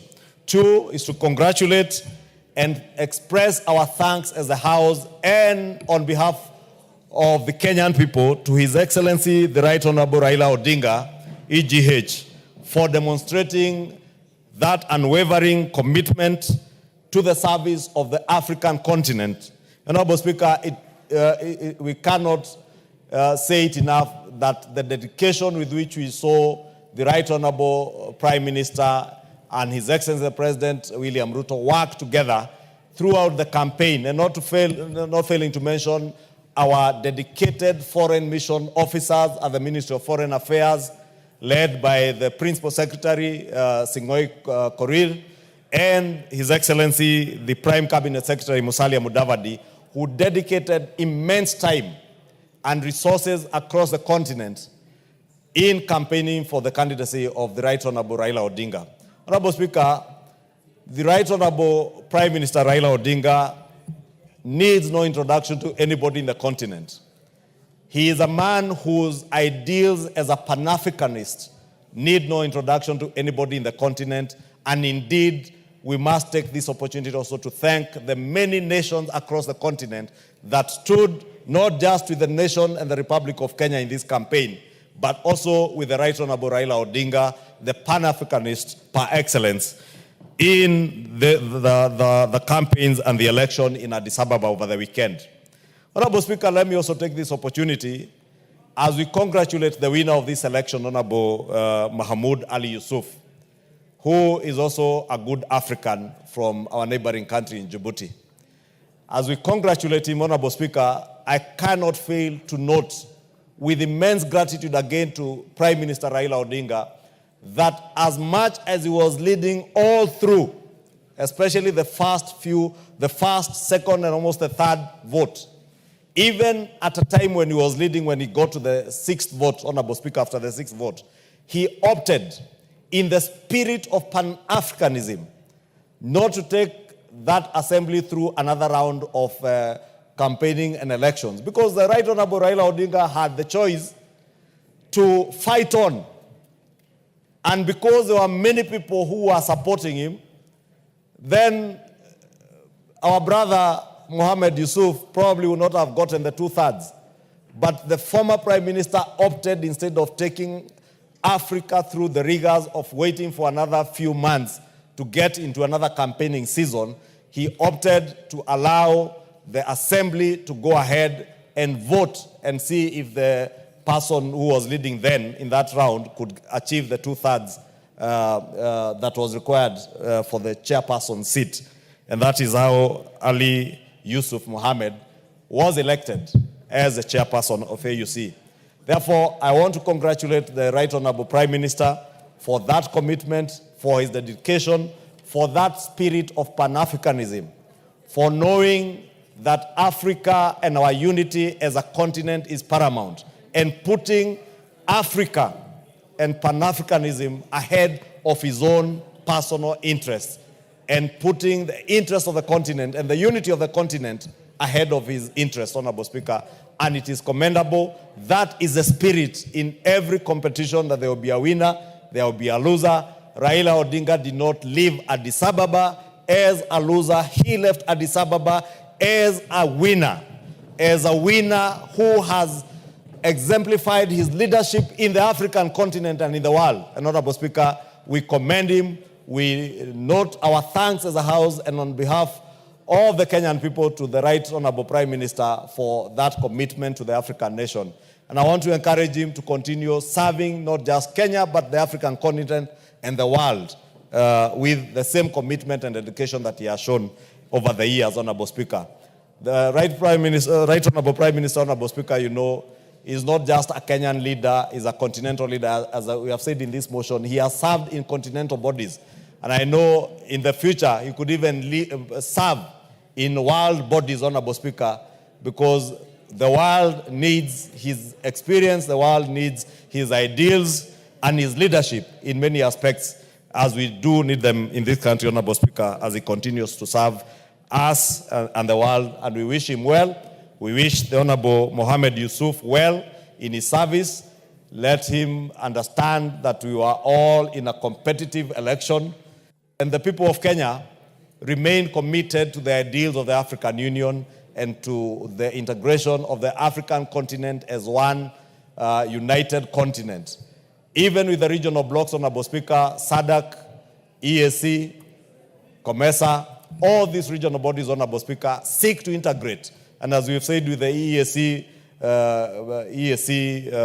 partner states, we are not just widening, deepening, and tightening our cooperation within the East African region, but we seek to deepen, widen, and tighten the integration of all these bodies under the African Union, under the leadership of Yusuf Mohammed, but also with the support of Pan-Africanists and great leaders like Raila Odinga.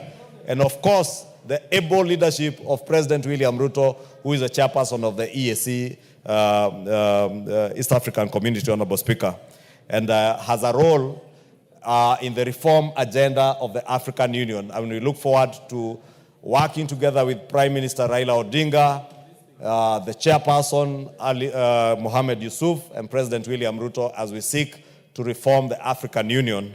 And I want to believe, Honorable Speaker, under the leadership of President William Ruto and these two other great leaders, AU will be reformed into a body or an organization that addresses the needs and aspirations of all African people, Honorable Speaker, so that when we speak as one people. Honorable Speaker, some years back, Africa was seen as that dark continent of want and poverty. Today, the world over, everybody appreciates that Africa is the continent of the future, the present and the future. The resources, the expertise we have in this continent, the human capital we have in this continent, Honorable Speaker, I will not be surprised if in the years to come, we will see, as we have seen great African leaders like Barack Obama leading countries as big and as powerful as the United States of America, Honorable Speaker. We have seen many Kenyans today, including the young lady from Nyamira, who is now a senator in one of the state assemblies in the US. We have seen Kenyans of Somali origin become congressmen and women in the US, become senators in the US, Honorable Speaker, because Africa is the future of the world. Honorable Speaker, with the resources that we have in human capital, with an aging population in the Americas, in the West, in Asia, and the Far East, Honorable Speaker, and with our emerging and very productive and very well-educated youth, we are here to conquer the world. And we can only conquer the world under the able leadership of leaders like Raila Amolo Odinga, with his Pan-African spirit, with the able guidance of leaders like Mohamed Yusuf, who is now our chairperson, and with the support of all African presidents, Honorable Speaker. And we must respect these presidents, Honorable Speaker. And in conclusion, Honorable Speaker, as I move this motion and ask the leader of minority to second, allow me also to use this opportunity to express the disgust of this House on the actions and the words of one of us, the member for Juja, the Honorable Koimburi. And Honorable Speaker, as much as the police have taken action, and I do hope they will be able to charge the member for Juja, Honorable Speaker, even within our own standing orders, we have put it that you cannot disparage or even discuss a foreign president, especially a president of a foreign country. For the member for Juja to have uttered the unfortunate and careless words that he uttered over the weekend.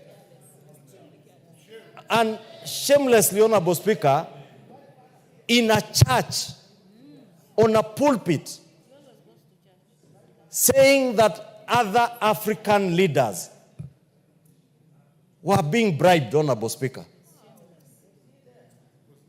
The member for Juja should know that Prime Minister Raila Odinga did not run for chairmanship of AU under the instigation of William Ruto. Prime Minister Raila Odinga chose to run as chairperson of AUC, of the African Union Commission, on his own volition, because he is a Kenyan and an African statesman who deserved that position. President William Ruto did not choose to support Prime Minister Raila Odinga because he was his competitor in the last elections, or because they have served in ODM together. You know, President William Ruto is a founder member of ODM. He chose to support Prime Minister Raila Odinga as a deserving Kenyan and African statesman. The presidents, many presidents who voted for Raila Odinga to be chairperson, did not do it at the instigation or because they were influenced by anybody. Honorable Speaker, we must at the same time express our disgust by the actions of this member of parliament who claimed that the Republic of Kenya had spent 13 billion shillings. From where? Money that we have not appropriated, Honorable Speaker. But you know, Honorable Speaker, there are some of these members of parliament who sit here. Unfortunately, this member is even never in the house. So he doesn't even understand how money is appropriated. He's probably in a police station now. I don't know where he is and I don't care. I hear someone asking me, Honorable Speaker, where he is. Honorable Speaker, I want to propose the member for Juja must be named for this house because it is a bad habit he has formed. A very bad habit. You will recall last year, the same member, when members voted for the finance bill, he claimed that they were being paid, I think, 200,000 shillings to vote for the finance bill. This 2 million shillings. 2 million shillings. He came here, stood there and apologized, Honorable Speaker. In the House, out of our own magnanimity, we chose to forgive him. When the impeachment motion came, he then went again to claim in some funeral somewhere where, you know, he's fond of following some other man there in funerals. He went to some funeral and claimed that members again were paid during the impeachment motion. Over 280 members, 282 members who voted in the impeachment motion, he claimed they were being paid. And he mentions figures from his head. And I see the person he follows in funerals repeating the same things. And that's how you know birds of a feather flock together. Honorable Speaker, now he has moved from members of parliament on the finance bill, impeachment motion, to heads of state of friendly countries. We cannot and we must not allow that kind of habit to take root in this house, and we must take action. And I want to invite us. Somebody must move a motion or should move a motion to name this member. So that tomorrow, this is what makes this house, Honorable Speaker, be treated with a lot of contempt and indignity because of the things that we say, not now of just our house. We have taken it outside to speak, say disparaging things about our country, disparaging things about presidents and heads of state and nations of other friendly nations, friends of Kenya, Honorable Speaker. How do you think those friends of ours who supported Prime Minister Raila Odinga would feel if they heard that their heads of state were being paid to vote? You know, Honorable Speaker, it is so annoying. I want to end it there, but we must name this member. We must. Because if we don't, he will make it a habit. Tomorrow, he will make all manner of allegations against any one of us here or against the president. And you know, because they have made it a sport to move around the country in funerals, insulting the president, and I hear they call themselves, I heard themselves calling them Itungati. Honorable Speaker, Itungati in French means people who have given themselves, heroes who have given themselves their time, their resources, their time and energy for the sake of the nation.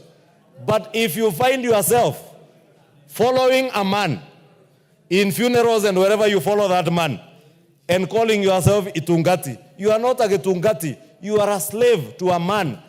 Those who are following those who are slaves, they are not Itungatis.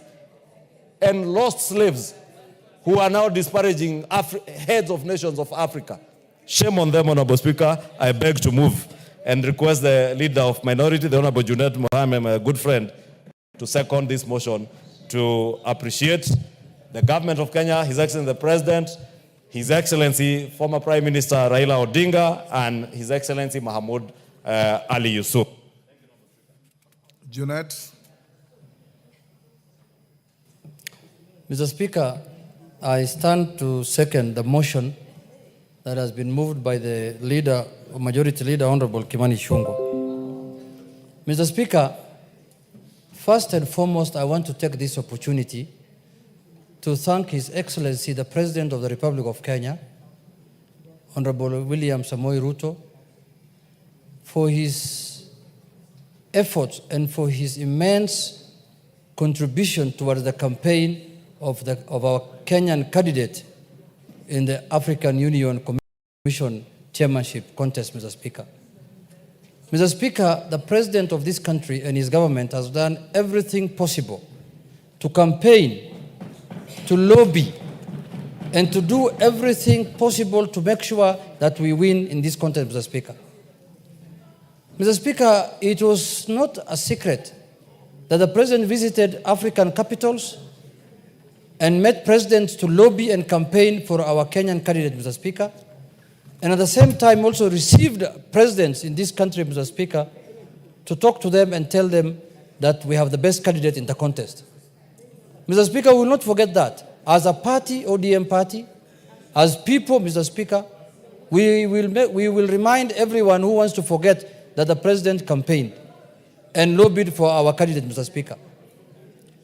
Mr. Speaker, also I want to thank the Right Honorable former Prime Minister Raila Odinga, Mr. Speaker, for stepping out. Because, Mr. Speaker, it requires a lot of courage, Mr. Speaker, and determination to come out and say that I want to represent my country at a very high level, Mr. Speaker, of the African Union. Many Kenyans will want, Mr. Speaker, to contest for that kind of position. But it requires courage. It requires somebody who has the stamina, Mr. Speaker, to show and to come out and say that I want to run for this, Mr. Speaker. Mr. Speaker, this country could not have a better candidate than him. Because his credentials are known, Mr. Speaker.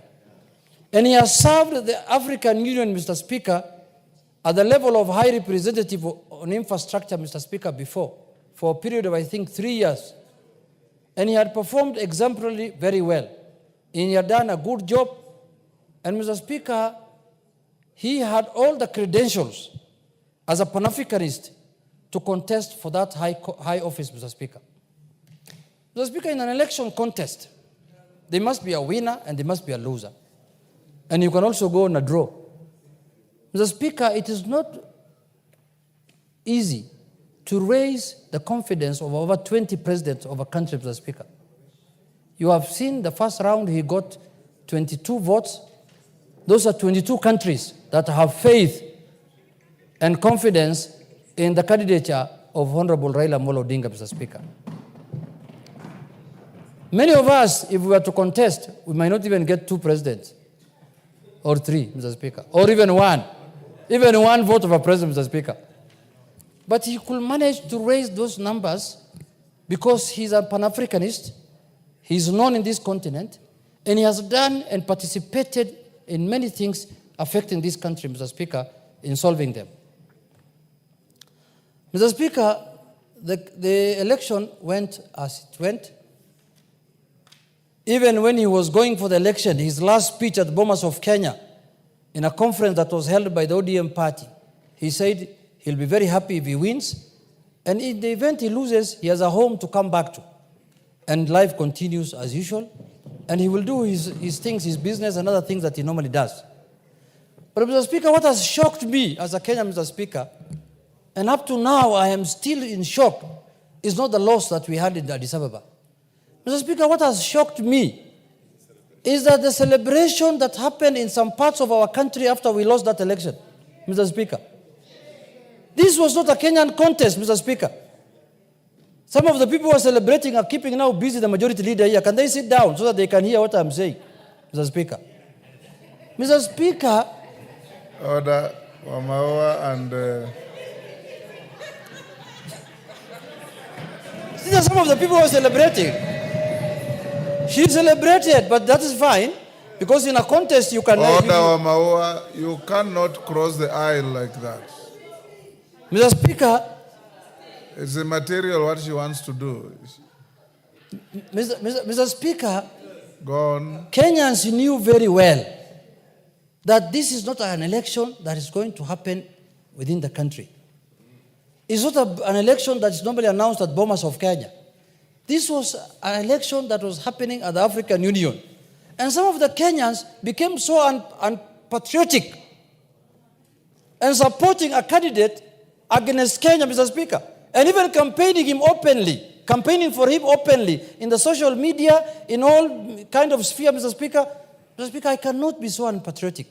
If today a Kenyan of any color, any race, any religion, any creed comes out to contest for an international position, Mr. Speaker, I will support. In the spirit of being a Kenyan, Mr. Speaker, that's all. The first thing that we need to look at is being a Kenyan. Not from the community you come from, not from your color, not from your religion, not from anything. Mr. Speaker, how unpatriotic can some Kenyans be that they fought the Right Honorable Prime Minister for 1 year. He has been campaigning. And after losing, they celebrated. We shall revisit that, I can assure you. We will revisit that one. It will not go. We will revisit at the right time. We will also have our day to laugh and to celebrate, Mr. Speaker. And it's not very far, it is coming, Mr. Speaker. It's not very far. You can take that to the bank, and I will remind you the day I'm celebrating that you also celebrated your day. This is my day. Inshallah. Bismillah al-Karim. Mr. Speaker, I also want to congratulate the winner. In a contest, someone must win. And a country that is who is our neighbor in the same region, the Eastern African region, won the election. So we have every reason to celebrate also and to congratulate them, Mr. Speaker, because in a contest we expected to have a winner and a loser. But we expected ourselves to win, but we did not win. So we cannot be sore losers. We say, there are many things that happened. I was in Addis Ababa, Mr. Speaker. I don't want to talk about them now, but that is part of the election. You don't have to complain. You don't have to begrudge anyone. That is normal. All of us defeated someone by being in this house, Mr. Speaker. All of us defeated someone by being in this house, Mr. Speaker. We had opponents, Mr. Speaker, in the election. Even you, to be elected as a speaker, you had opponents. We had a candidate, Azimio, and Kenya Kwanza proposed to you, and you got the highest votes. And now today you are presiding over here as our speaker. You are a speaker for all of us. We are not saying, oh, we have lost, now another speaker must sit next to you, the one who lost to you. We cannot work like that. So, Mr. Speaker, in a contest, it goes that way. But I want Kenyans to get experience out of this contest, because this is not going to be the last time a Kenyan is going to contest for an international job. And I want to encourage the government of the Republic of Kenya to propose and support Kenyans who are qualified to go for international positions, Mr. Speaker. The UN Secretary General job is coming up in the next year, Mr. Speaker. If there's a Kenyan who feels he's qualified to become the Secretary General of the UN, he should go for it. And Kenyans will support. It doesn't matter whether you win or lose. It doesn't matter. Go for it. So, Mr. Speaker, many countries in this region have done very well, much better than our country, in terms of positioning their people in this multilateral organization, Mr. Speaker. We have not done very well as a country in that sphere, Mr. Speaker. We have to improve our socks and make sure that a lot of Kenyans, even the ones who are celebrating, instead of holding people in villages, in somewhere there in Nyeri, release them, let them go for these international positions if they are qualified. Don't hold people there buying them uji every day, and they are qualified, they have papers, they have masters, they have degrees, everything. Take them out, Mr. Speaker. Wamunyoro is not a church. Unless it's another Shakahola place, where people now go there and they want to die there inside there. So, Mr. Speaker, in conclusion, I want to say that I have thanked the President on behalf of my party, on behalf of my constituency, and on behalf of myself, for showing leadership as our President and supporting the candidature of our party leader. I want to also congratulate my party leader. He's a strong man. Very strong man, Mr. Speaker. And he always has a second chance. If there is any other position to serve in the continent, he will be available. In the world, everywhere, Mr. Speaker, he has been available, Mr. Speaker. He has served the African Union before, and we will continue supporting him. And he's my leader, and we will make sure that we provide our services to the people of this country and to the people of this country, Mr. Speaker, in whichever level we can, in whichever capacity that we can. There are people who thought that this contest was political. They thought that, oh, this is a contest now, or if we lose, ODM will get annoyed. I don't know, annoyed of what? If there are people we should be annoyed with, it should be Djibouti, the people who took our cup. Yeah, why should we be annoyed with somebody who was not contesting against us? We should be annoyed with the people who defeated us. And we are not annoyed with them also. We are congratulating them for doing a good job. Because African Union belongs to all of us. As a nation, we are part of the African Union. So, Mr. Speaker, with those few remarks, I wish to second and warn the naysayers that you should avoid that kind of thing going forward in future. Mr. Speaker, because if you are going to oppose a Kenyan because of his political affiliation, because of domestic issues, it's a very primitive way of looking at things. And I know some of the people, why we impeach them also, it was not in the impeachment paper, but it's primitivity. Some of them are very primitive people. Village mentality. You know, people want to go to international organizations. Instead of supporting them, you are judging them on the basis of what happens in a village, Mr. Speaker. I'm very sad about that. I do not expect people to celebrate the loss of a Kenyan in an international contest. It's a shame. Whichever you are, you cannot celebrate the loss of a Kenyan in an international contest. I repeat again. You cannot do that. You cannot do that. Now, if our athlete loses in a contest now, in the New York Marathon or in the London Marathon, you expect me to celebrate? No. Because it's not from my community? It's not from my region? It's not from my religion? It's not from my village? It's not from my what? Shame on you. Shame. And those people who did that must desist and never to repeat that. I must say that on the floor of this House, Mr. Speaker, because this is where we address issues of concern to the people. And that is an issue of high concern to the people, Mr. Speaker. When we are telling Kenyans that you cannot run in any contest outside Kenya. In the first place, even if we run here in Kenya, they will not vote for us, I know. We have taken very serious that matter, and we don't want it to happen in our country again.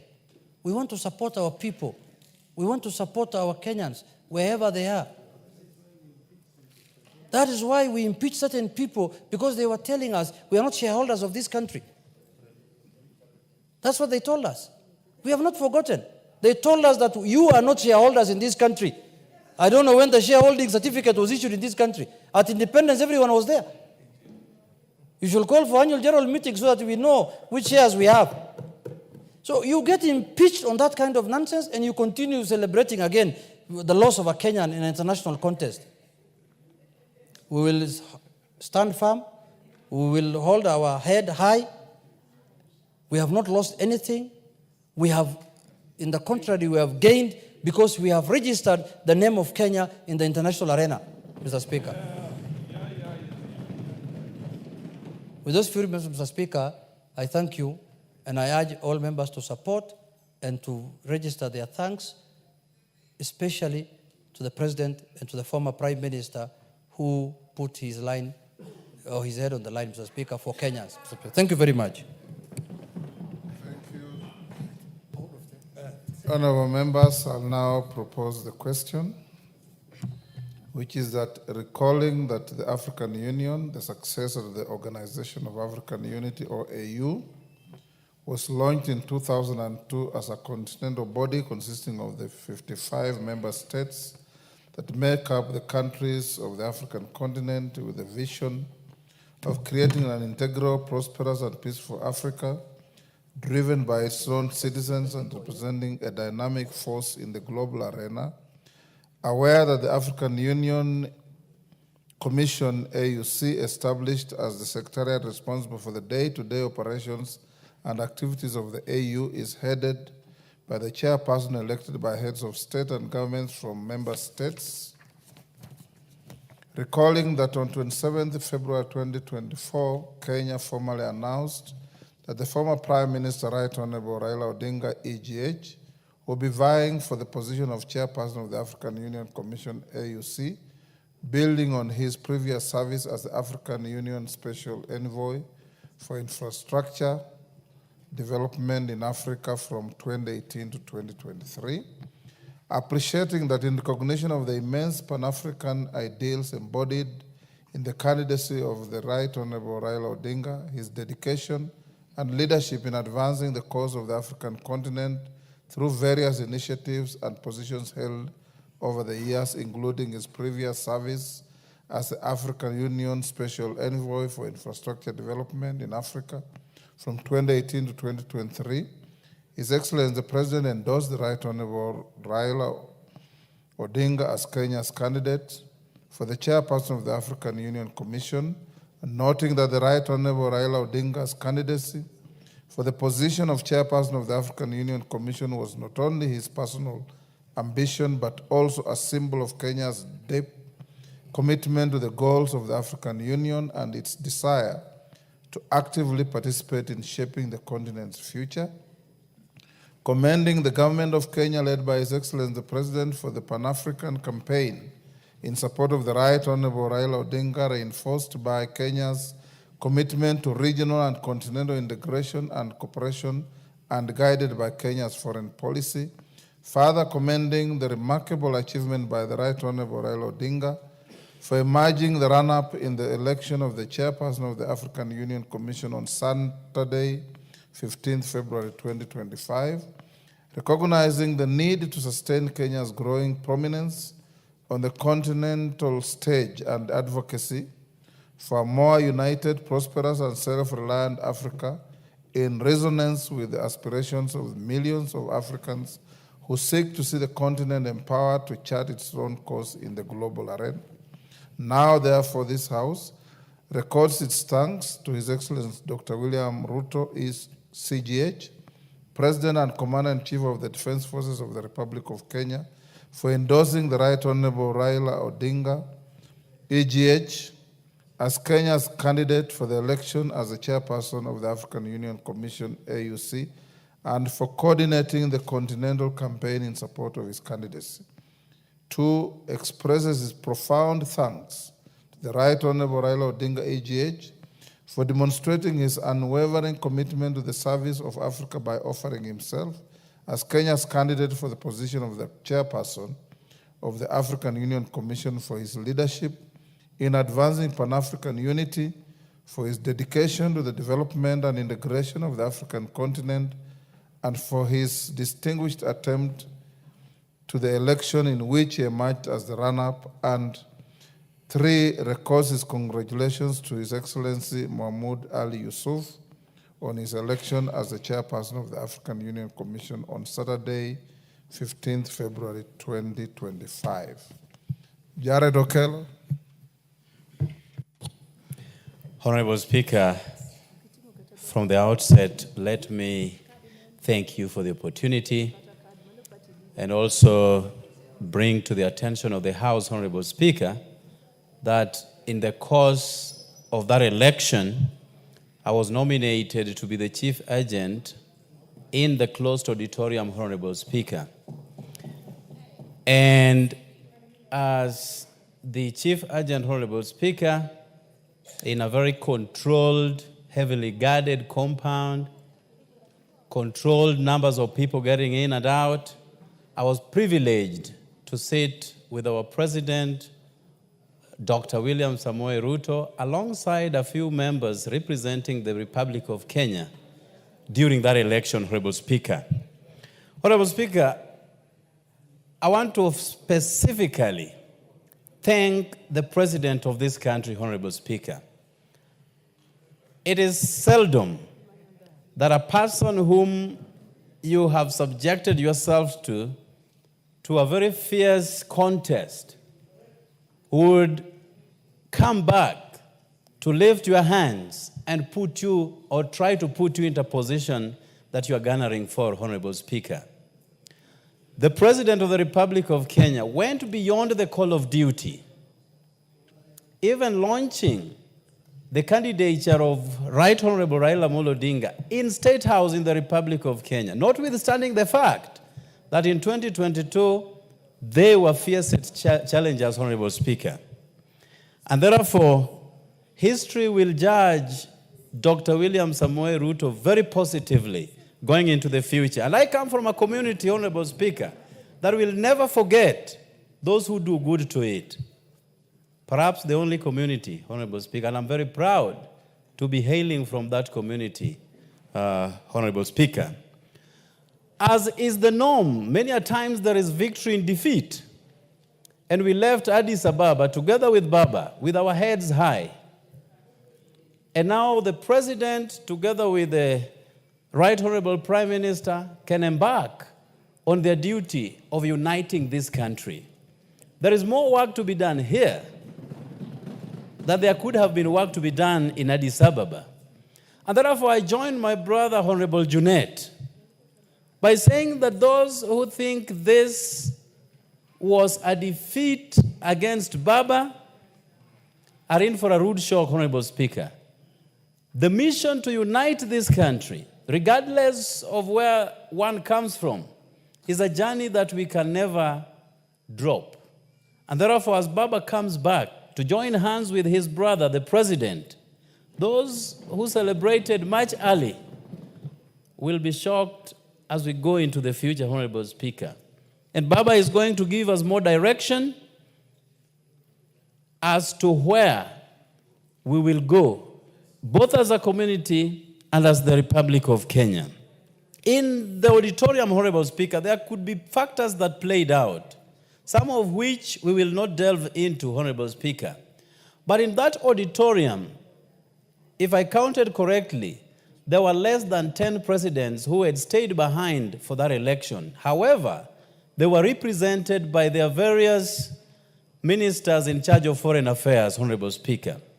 And I would be remiss not to make it clear that even the one who has been elected is a foreign minister of his country. And therefore, those who were given the task to vote on behalf of their leaders, Honorable Speaker, are his contemporaries, are his colleagues, are people that he has worked with in the Foreign Office. And because this was a secret ballot, it was secret to the extent, Honorable Speaker, that presidents and the voters were given empty papers, empty. There was no name. And they were expected to write those names and bring the papers to where we were to be counted, Honorable Speaker. And therefore, the speculation going around that people are castigating other countries for dropping the ball against us is not true, Honorable Speaker. It is so hard to tell who wrote what on which piece of paper, Honorable Speaker. And therefore, unless you know handwritings of all the presidents in Africa, you can never know who voted for who. But I can say unequivocally that apart from Kenya, there are 20 countries that stuck with Baba through and through, even as we went into the last batch of the voting process, Honorable Speaker. 20 countries out of 49 that were present in the auditorium is not an easy achievement, Honorable Speaker. They stuck with us to the letter, Honorable Speaker. And therefore, we are very thankful to the entire African continent because Baba went all the way to the 7th round. And in the spirit of Pan-Africanism, he chose to withdraw himself in order to avoid a stalemate that would have ensued, Honorable Speaker. Only Baba can do that. Otherwise, the rest would have subjected themselves to rounds and rounds of elections that would have led to nowhere. And you remember, Honorable Speaker, when our South African sister, Dlamini Zuma, won, they went all the way to the 7th round. There was no ultimate winner. The election had to be suspended for 6 months. And in the intervening period, Mali had to be taken out because of the coup. So Baba, in the Pan-Africanist spirit, chose to withdraw himself, not to subject our African continent to a stalemate that was witnessed when Dlamini Zuma became chair. And Honorable Speaker, these are facts that will govern the elections of AUC going into the future. That certain times there is no point holding on and subjecting the whole continent into a stalemate. Only Baba did it, somebody else can be able to do it, Honorable Speaker. Honorable Speaker, a clarion call has been made by both the President and the Prime Minister, Honorable Speaker, that it is time we united our country first and then move to unite the African continent. Honorable Speaker, this is not a small journey. Uniting a country that has always been divided across ethnic, religious, and tribal lines, you need a Baba and you need President Ruto to have this country come together. You need both to bring this country come together. And the hyperbolic political temperatures that we have continued to see, when we have elections 2.5 years to come, must stop for the sake of this country. Honorable Speaker, we only have one country, and it is called the Republic of Kenya. If we destroy this, we have nowhere else to go to. If you go to the northeastern part, where we are playing good host to refugees who left their countries because of the circumstances of war, it is not something that you'd wish on anyone else, Honorable Speaker. The conditions that people live in those shanties is not something to write home about. And therefore, if there are people who are beating drums of war and are laughing at the top of their voices because Kenya has not succeeded, they do not belong to this country. And perhaps they do not understand the history of war and genocide that other countries have been subjected to, Honorable Speaker. And therefore, let us all in this house, as important as this house is to this country, rally behind both the President and the Prime Minister to bring about unity that shall withstand the test of times, Honorable Speaker. Finally, as my Bible, where I draw a lot of sailors, says, that my people suffer because of lack of knowledge. There are people who can laugh due to lack of knowledge. But sooner, that revelation shall come to pass, and this country will be reunited once and for all. And I thank you, Honorable Speaker, for the opportunity.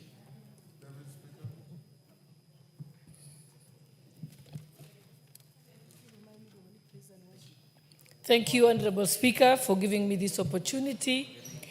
And I think I will start first by thanking His Excellency, the President of the Republic. Thank you, Honorable Speaker. You know, this is a very important special motion. Honorable Speaker, I really wanted to have indulged you before my brother had started speaking, so that, and you had given instruction that by 6:22, then it will come. I wish maybe, Honorable Speaker, we could be given fewer minutes so that everybody can have an opportunity to contribute. Around 3 minutes, maybe. That, because, yeah, thank you, Honorable Speaker.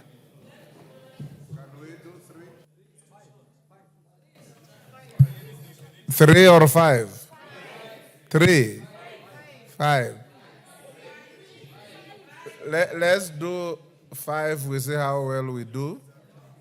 Yes. Honorable Speaker, I said, I'm glad that you gave me the opportunity to speak on this. I first want to thank His Excellency the President for leading the candidature of the Kenyan candidate, the Right Honorable Raila Odinga, with a spirited fight. I also appreciate those members who put in the support and acted as agents. Honorable Speaker, I want to first start by saying that it is important that we know that the Right Honorable Raila Odinga was not the candidate. Kenya was the candidate. That is what many Kenyans forgot. So any Kenyan who was against the candidature of the Right Honorable Raila Odinga is an unpatriotic Kenyan, because it is very prestigious for your country to hold the position of chairperson. That position of chairperson is actually the symbol of continental unity in Africa. So it is the envy of every country to have a person from their country to hold that position of chairperson. So anyone who makes disparaging remarks is actually doing a disservice, not to the individual of the Right Honorable Raila Odinga, but to us as a country and must be frowned upon. It is also important because it seems like during this conversation, many Kenyans never understood the significance of that position of chairperson. When you have that position of chairperson as a country, you literally have the ability to be able to shape the economic and trade policies of the entire continent. You would be able to have the ability to champion the African Continental Trade, Free Trade, the African Continental Free Trade Agreement, yes. And it's something that has been very difficult for us, for Africa to achieve. You will also be able to promote the unity of Africa, even in movement. You see that today, to go to an African country, within Africa, I have to get a visa. Today, you go to the EU, if you have an EU visa, you can practically transverse the entire EU without any border stop, and so can the trade movement also happen like that. So it is upon us as Africa and as Kenyans that we were in an enviable position, that we almost clinched that position of chairperson, where we'd be able as a country to champion the free movement of Africans within Africa. Because we must remind ourselves that visas were created by the global north to keep off Africans or the global south from the global north. But today, within Africa, we actually have visas to keep ourselves out of it.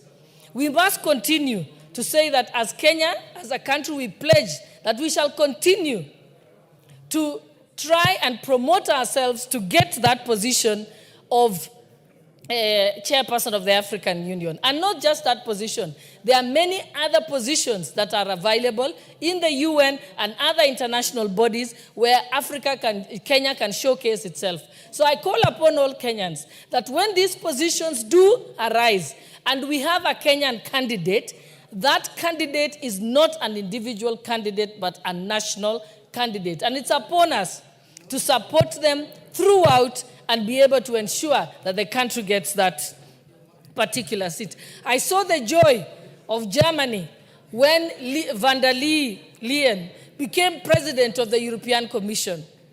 And that country took great pride in it. I want to see a situation where, as Kenyans, we become more patriotic. Thank you, Honorable Speaker.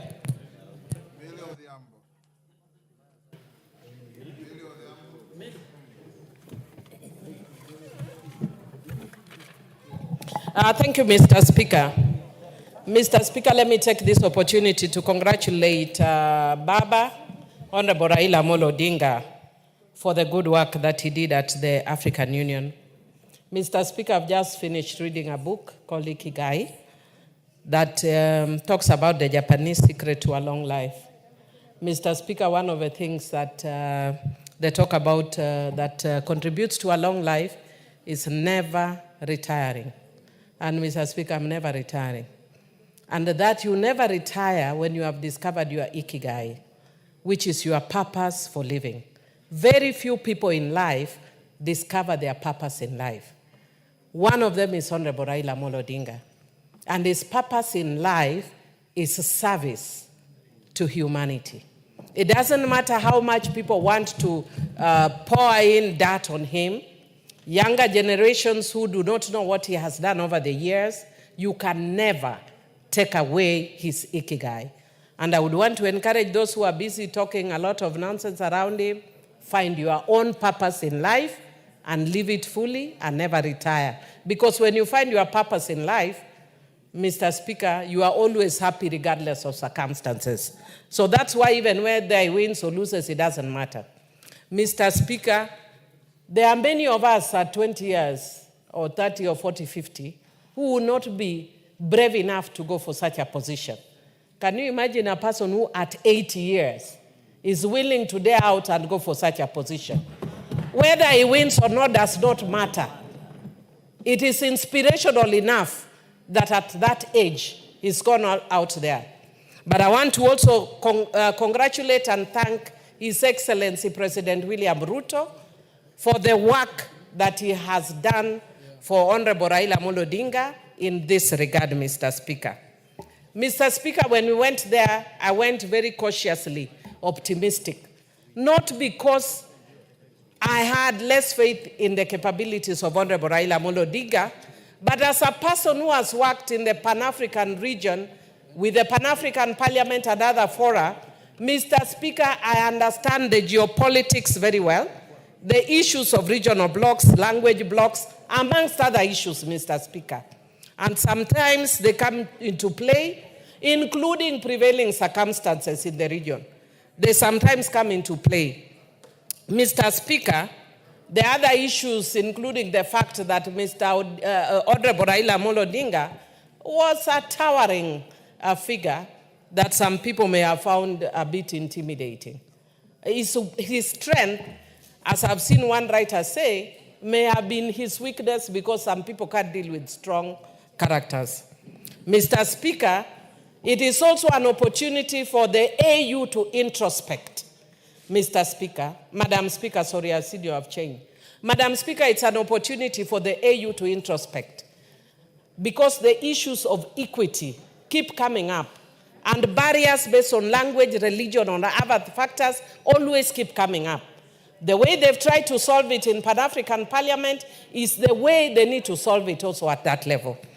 Madam Speaker, I would also want to say that I've seen a narrative that people are trying to sell, that Raila always loses. Honorable Raila was a member of Langata for many years. Madam Speaker, he even resigned his position and went for by-election and won. And he has served as Prime Minister.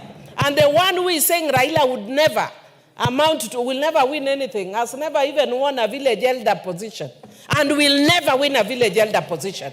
So really, be factual and wish your fellow Kenyan well is when God will bless you. Madam Speaker, there are many Sanballats and Tobiases in this country. They are very noisy and even noisier than the people who have goodwill for this country. But I want to say that I was impressed by the equally high number of Kenyans who came to Ethiopia using their own resources.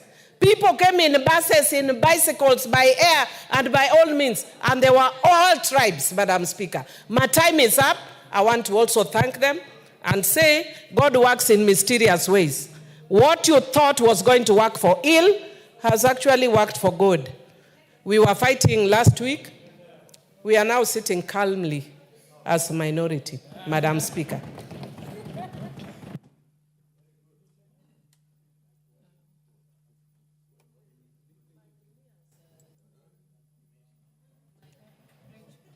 The Honorable Farah Malik.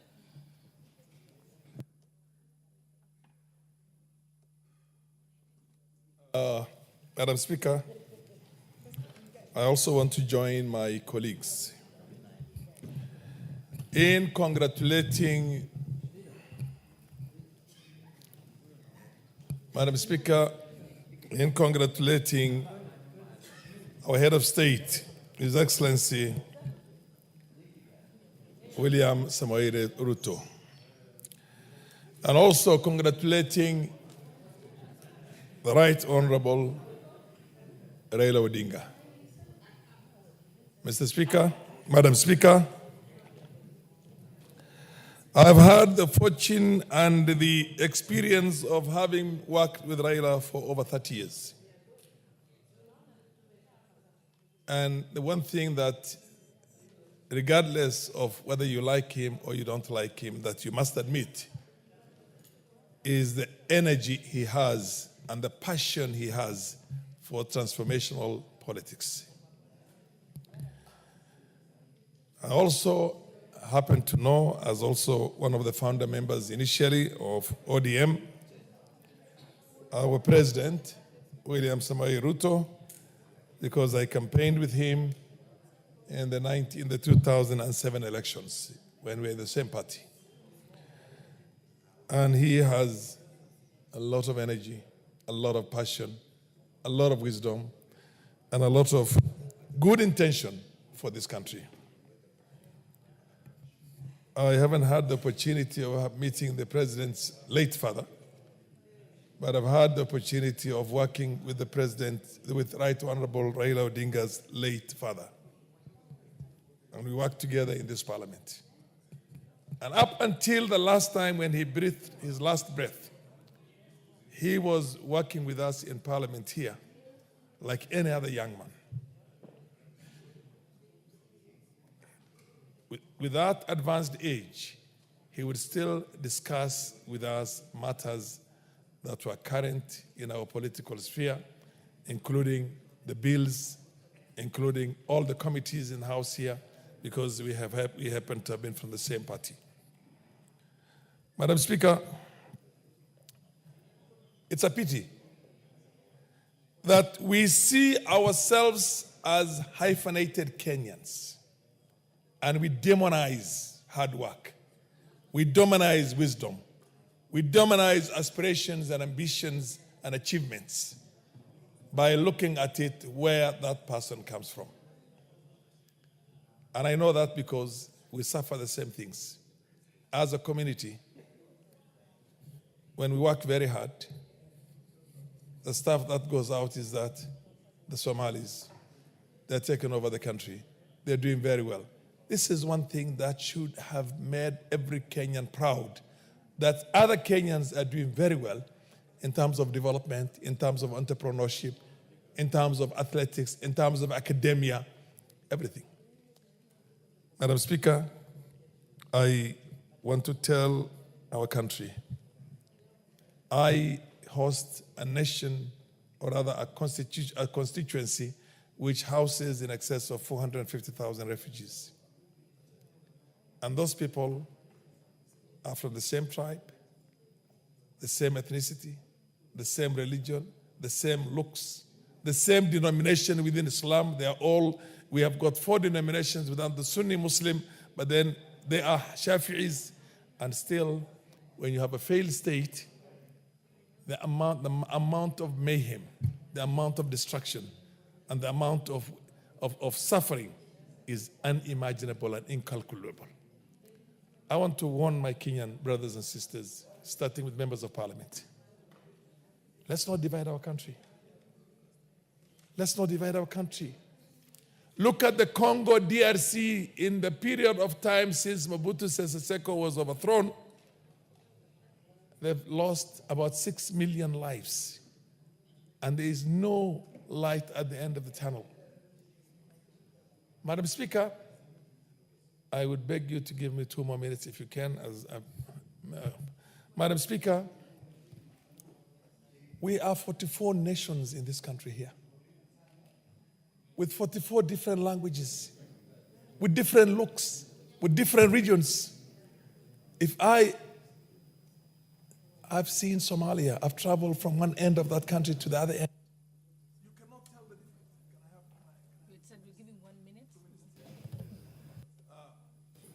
You can't tell one clan from the other unless you ask. And invariably, in most cases, when you ask, they will tell you the right clan. And they're all related to one another. And you can still see we have got in excess of 800 Somali refugees here. 450,000 in my 800,000. 450,000 in my constituency, and an additional 207,000 in urban centers as aliens, and also in Kakuma and a number of other places. Madam Speaker, I implore on my Kenyan brothers and sisters, let us respect the leadership of this country. Raila Odinga is a leader of an immense repute. Let's respect him. Let also the leaders who have had positions in this country as ministers, as vice presidents, as everything, as president, respect other leaders. Democracy, the nature of democracy is diversity of opinion.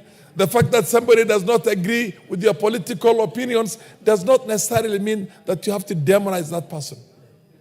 This country needs healing, Madam Speaker.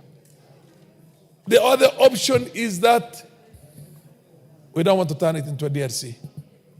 We don't want to turn it into another Somalia. And we don't want to turn it into a Syria or a Lebanon or a Libya or God knows where, or a Yemen, Madam Speaker, or Syria for that matter. Madam Speaker, let us celebrate our brilliant scientists. Let's celebrate them. Our athletes, let's celebrate them as Kenyans. Our political leadership, let's celebrate them. Madam Speaker, whenever we ask for something, we're asking for it or contesting for those things as Kenyans. The candidature was Kenya. It was not Raila Odinga. Raila Odinga is secondary. And now Kenya lost and Djibouti won. We ran for the Security Council one time against Djibouti and won. And Djibouti lost that time. So losing and winning is neither here nor there. We had loved to win, but if our brothers in the other end won, we will congratulate them, give them a good handshake, and tell them next time. But for the future, from here going forward, there is need for this country to be united. The President and the Prime Minister, my advice, my implosion, my pleading to them, please unite this country. Keep on the good work that you're doing right now. And let the naysayers understand that Kenya is bigger than your political.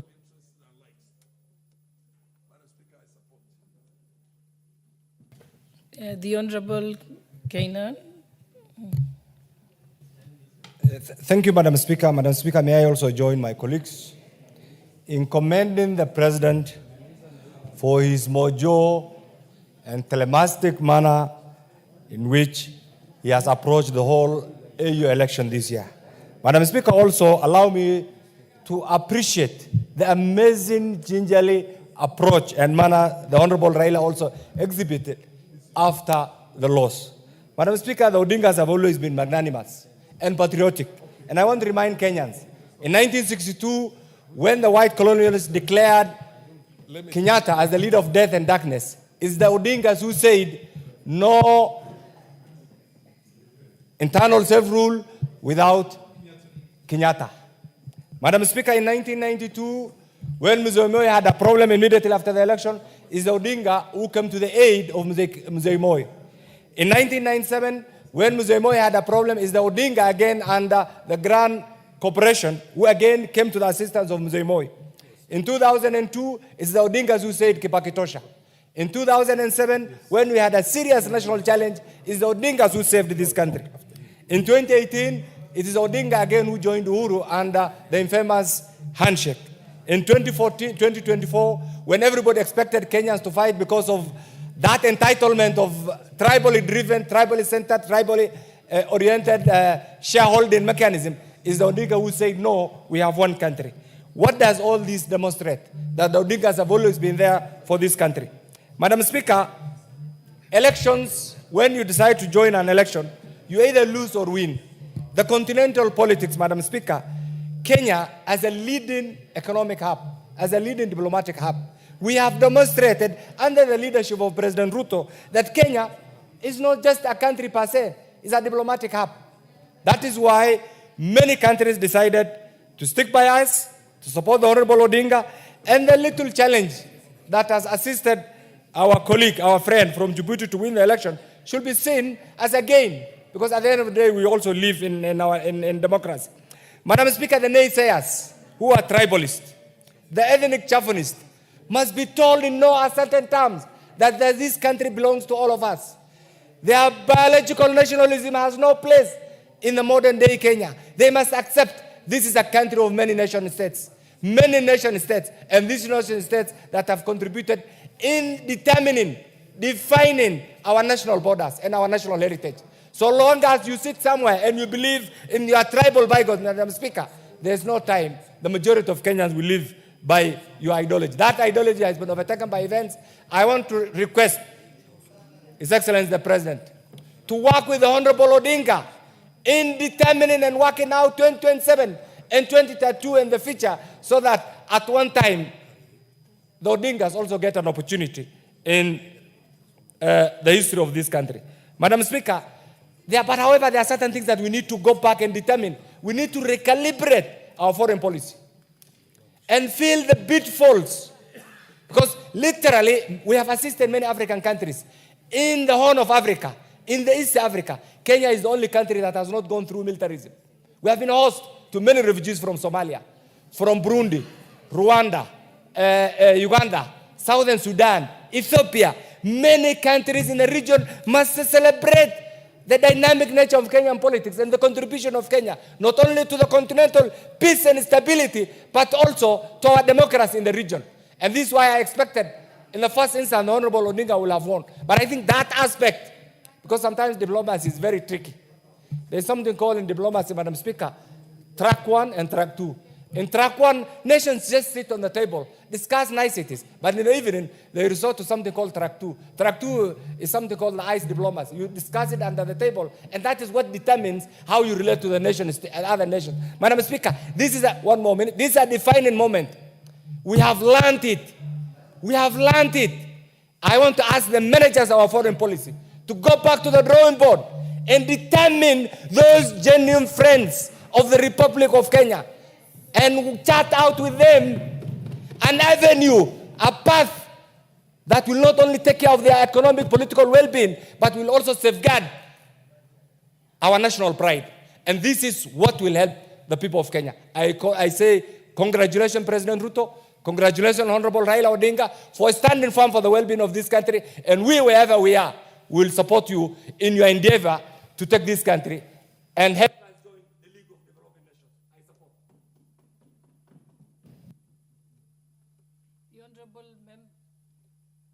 The Honorable Member for Homa Bay Town, Honorable Peter Kaluma. And we are sticking to this 5 minutes. Maybe we start reducing to 3. Yeah. I think Honorable Kaluma, you'll be the last to have 5 minutes. Then we can move to 3. Yes. Oh, 5 is okay. We have few. Let's continue.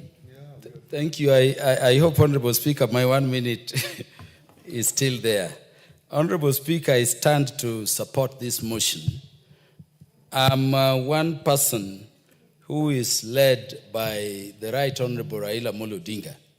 And let me confirm to the nation that he shared with me the thinking to run, or the intention to run for this seat, well before most people knew of it.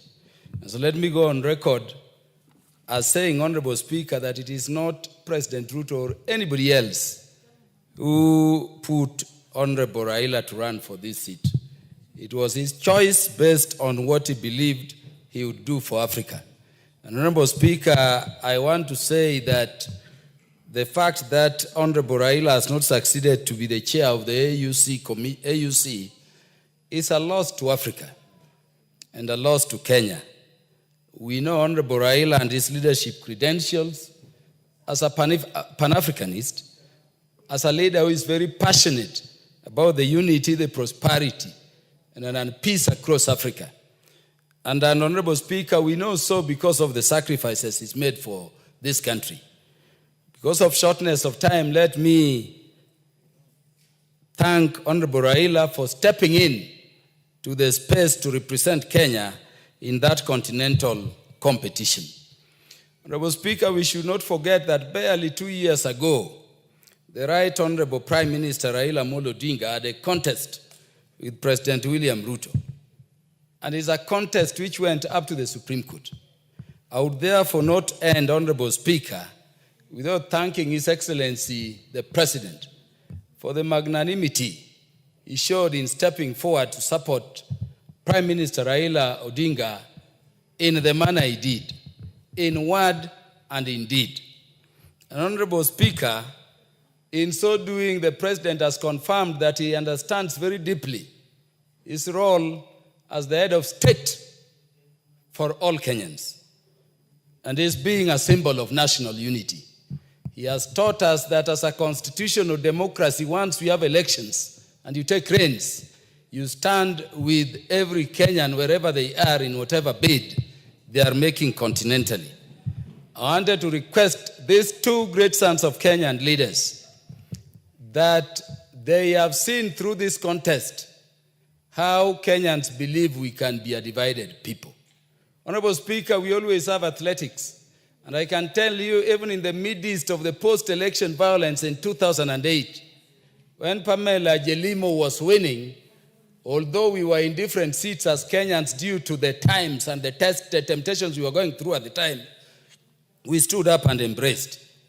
I wanted to request these two great leaders that the enterprise to unite the country, the need to create the Kenyan nation which has eluded us for far too long, is before them to achieve for Kenya.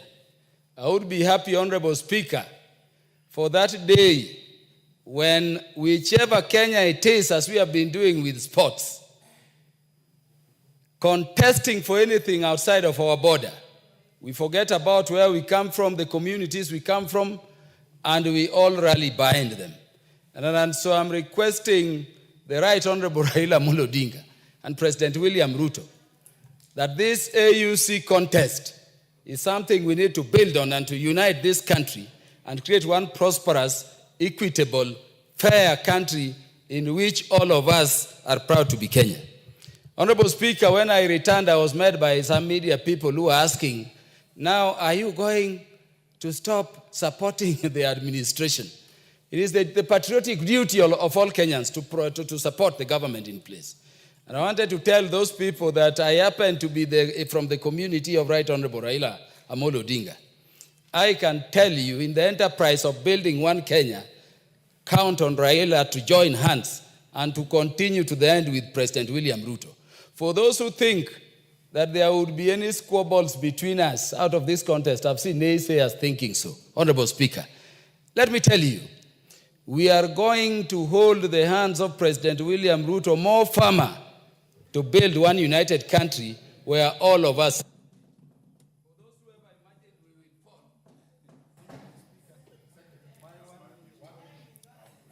No, I think there are many others who are, but I think the Honorable Kimani Kuria, member for Molo. Thank you very much, And if you Honorable can speak Speaker. in under 5 minutes, should be good.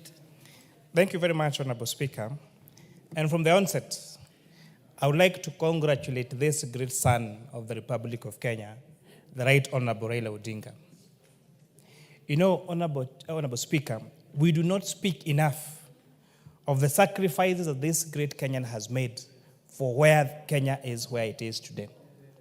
The freedom of speech that we celebrate, the multi-party democracy that we celebrate in this country, is one of the fruits that were fought with very painful losses by one Raila Amolo Odinga. His coming out as such a successful candidate for the African Union position of Speaker clearly also demonstrates the energy that he had and the confidence that the 20 heads of state gave on this son of our Honorable Speaker is one thing today. I'm a very proud Kenyan, and I celebrate this great Kenyan Honorable Speaker. During the campaign period, Honorable Speaker, and during the launch of Baba's bid for the AU, at the same time, we had a meeting with young legislators across Africa. And I actually took those young legislators to the campaign launch of the Honorable Amolo Odinga at Addis Ababa, Honorable Speaker. I thought I was introducing, as a chairman of the Africa Young Parliamentarians Network, I thought I was introducing these young legislators across Africa to our former Prime Minister, Raila Amolo Odinga. I was shocked, Madam Speaker. Speaker after speaker, members of parliament across the African continent talked about how Raila Amolo Odinga had mentored them. They talked about personal encounters. They talked about the history that he told them and the commitment he gave them of his support, Honorable Speaker. The encouragement that he gave these young people, that some of them attribute to the positions they hold where they are in their respective Honorable country, Honorable Speaker. And with that, I admired this great Kenyan. Many honorable members in this House, including young legislators, have been mentored by one Raila Amolo Odinga. And that is a reason that we really need to celebrate.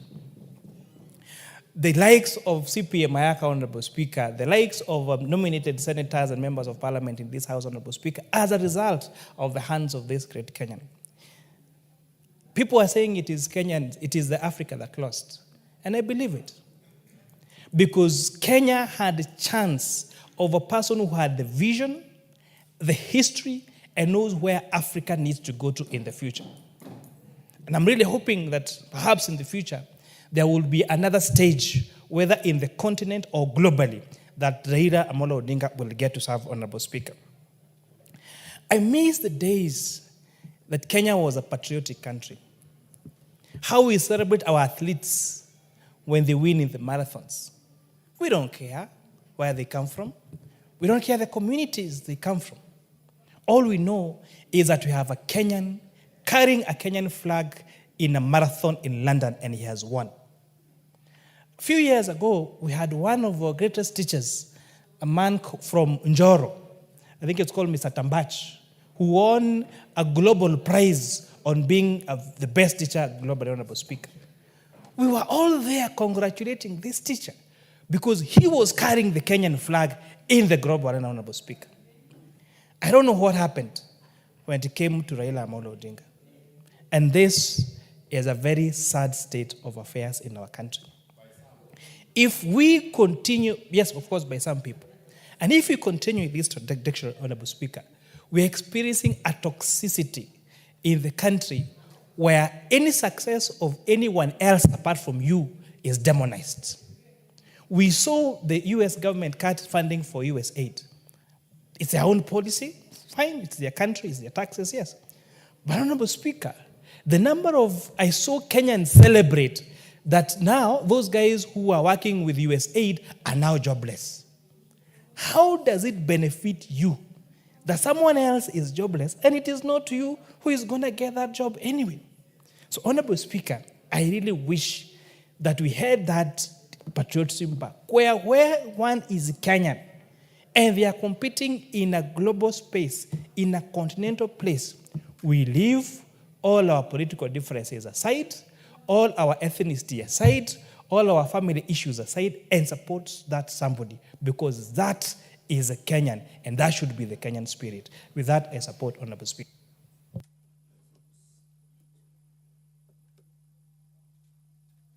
Mic is not working. Okay. Yeah, the Honorable Member for Kitui South, Honorable Nyamai. Thank you very much, Honorable Speaker, for this opportunity to support this motion that has been moved ably by the Majority Leader and seconded by the Minority Leader, the biggest cheerleader of the Honorable Raila Amolo Odinga, the Honorable Junet Mohammed. Honorable Speaker, I would like to start by congratulating the President for standing with Baba. He needed his support. He needed him to cheer him on. So we are very grateful for this.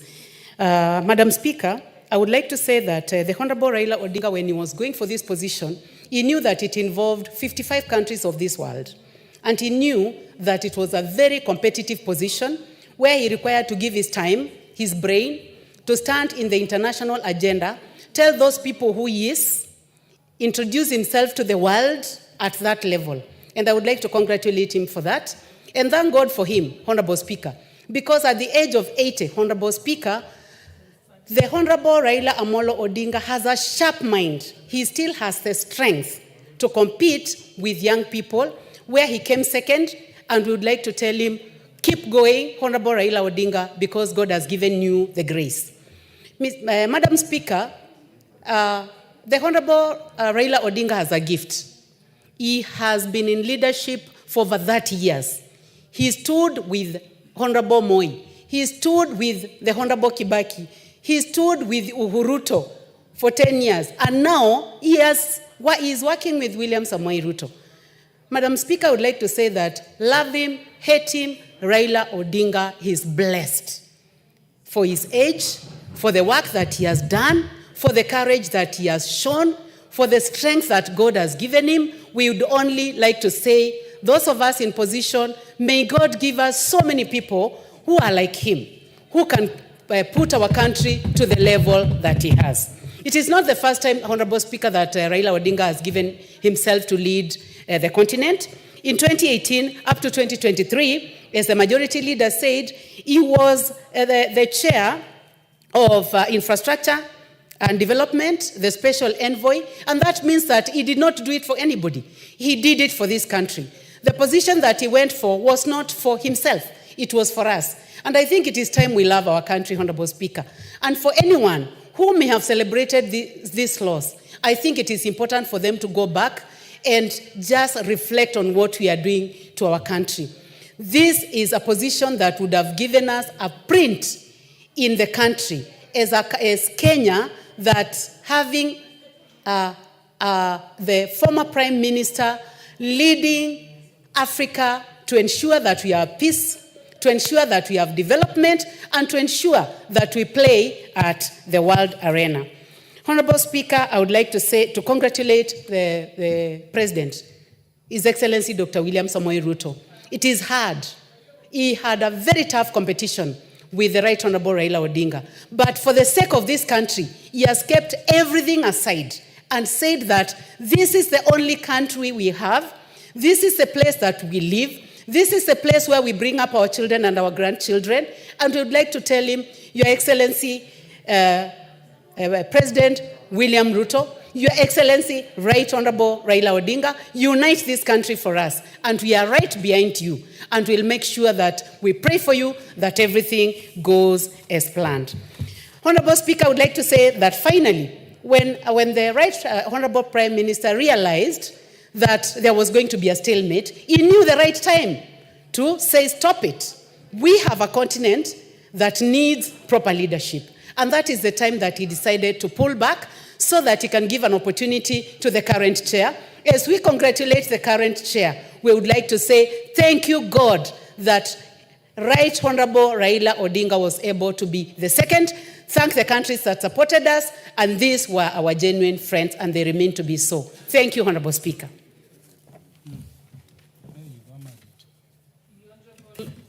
The Honorable Sarah Korere.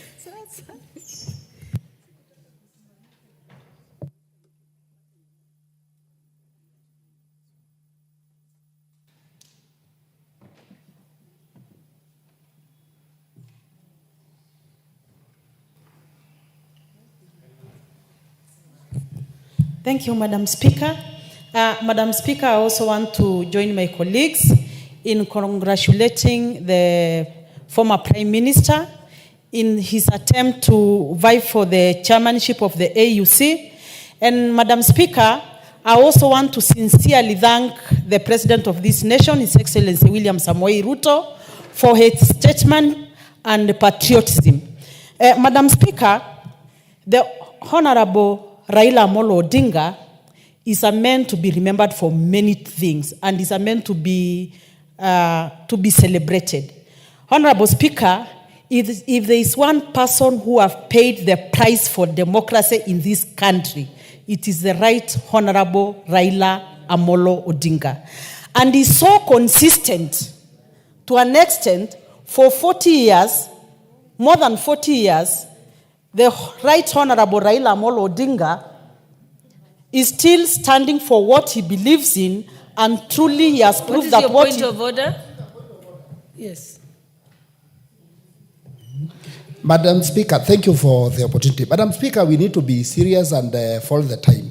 We passed in this parliament that we'll go for 3 minutes. And because we all want to contribute, why can't we stick to 3 minutes? Because some are going for even 5 minutes, Madam Speaker. I think when the substantive speaker was here, he asked the House whether we do 3 minutes or 5 minutes. Most people said 5, and then he said, let's start with 5 and see how it's moving. So is it your suggestion that we should move down to 3 minutes? Okay, those who are in favor of 3 minutes, will as many as of that opinion say aye? Aye. With as many as of the contrary opinion say nay? No, I think, Mheshimiwa Korere, I think you can proceed with the 5 minutes, and then we'll move to 3 minutes after that. Thank you, Madam Speaker. So, Madam Speaker, truly this was going to be a win for Kenya, and even as the Right Honorable Raila Amolo Odinga comes back home, he comes back a winner. The man who have lived to his word. Honorable Speaker, a lot of people or naysayers are castigating the Right Honorable Raila Amolo Odinga for every time when he loses an election, he works with whoever who has won. There is nobody else in Africa who can do that. It is only the Right Honorable Raila Amolo Odinga. And Honorable Speaker, if you look at what is bedeviling our neighboring countries, it is because people want to win even when they have not won, and they don't care what happens to those countries. We have seen people being misplaced because of, egos, because of people fighting for power.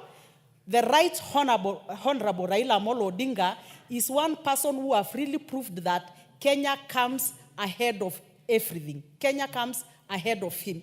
And Honorable Speaker, I just want to implore upon this country that this is the high time that our president and the Right Honorable Raila Amolo Odinga leads this country into unity.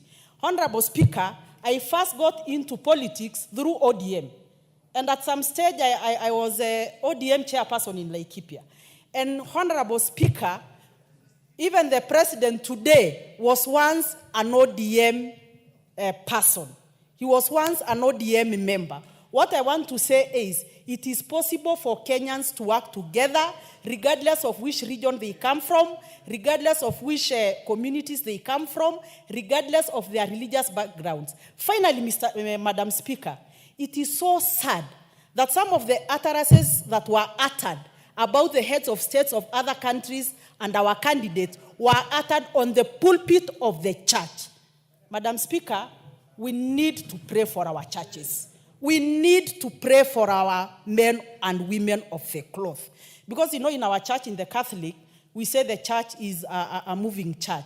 But I just pray that the church, everybody does not move and leave the church in the world.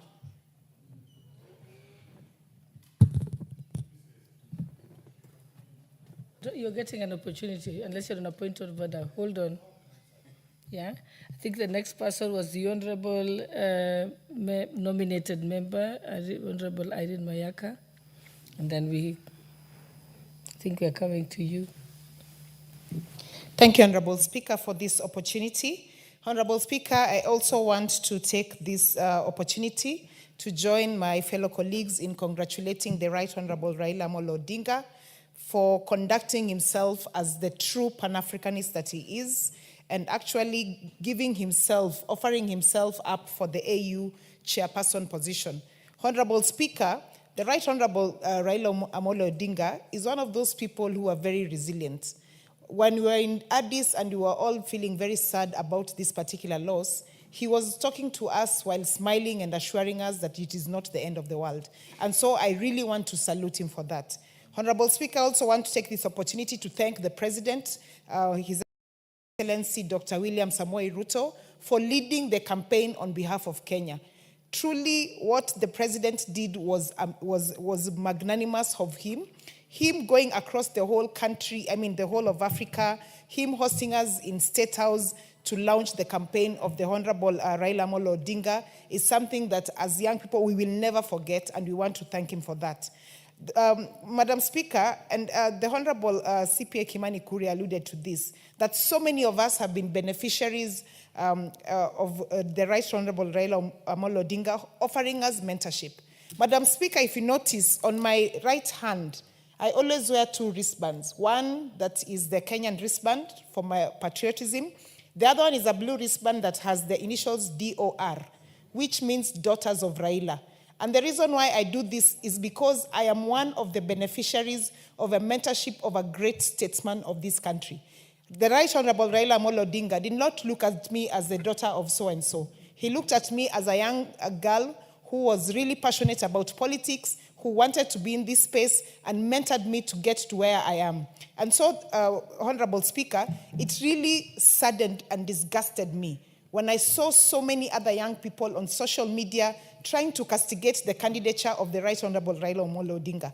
And Honorable Speaker, I just want to say that we also have a fault because we do not educate our young people about the history of some of the great Kenyans that we have, because they need to understand that when you're out there, when you're competing as a Kenyan, we all forget our tribal cards, put them aside, and stand up for the Kenyan who is competing for something. And therefore, Honorable Speaker, even for the people in Nyeri who are celebrating this, I really want to just tell them that that was a show of patriotism, and we should not allow it as a country. And therefore, Honorable Speaker, even as we introspect and look at what else for Kenya in terms of Africa, even as we congratulate Djibouti for winning this particular context, I just want to say personally, I think that Africa lost an opportunity to be led by a great man, an opportunity to have a Pan-Africanist who would have taken this continent to the next level. I submit and I thank you.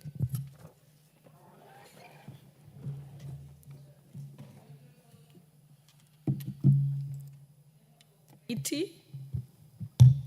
Yeah, Honorable Kimilu. I know you dropped to the bottom because you made a point of order. Yes, and we're coming to each of you. I can see your faces. I can see you, Mboka. I can see you, Naomi Wako.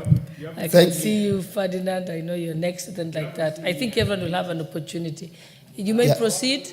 Thank you, Madam Speaker, for giving me the opportunity. And Madam Speaker, before I contribute this important motion, I want to give my condolences to the family of Malulu and the constituency for the loss. And Madam Speaker was our colleague. And I want to say my apology to the constituency, Madam Speaker, and the family. Madam Speaker, I want to say for the loss of Baba, it's a loss of the country, Kenya. And I want to say that we all lost, Madam Speaker, as a country. And this wants to teach us a lesson going forward, Madam Speaker, because it's a big shame to the country, Kenya, for this big loss. But because, Madam Speaker, Baba was a strong candidate, we want to congratulate him because, in fact, coming number 2, it was not a joke because there was a stiff competition, Madam Speaker. And I think, Madam Speaker, going forward, we also need to see how we are going to operate with some of our friends. Because, Madam Speaker, although, Mr. Speaker, although you cannot know who voted where, Madam Speaker, but body language and the reaction can also speak louder than the voting, Madam Speaker, Mr. Speaker. So I think some of the guys, they pretend they are our friends. I think they are not our friends, Mr. Speaker.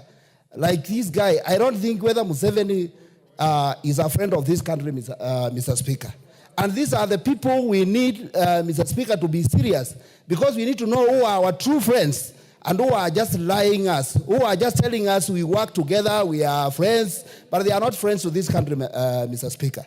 I think it's very important, Mr. Speaker, and this is a time as a country we need to be united, we need to look forward, and also we need to forget of what has happened, Mr. Speaker, and move forward as a country. We need to come back. I want to request Baba to come back to the country.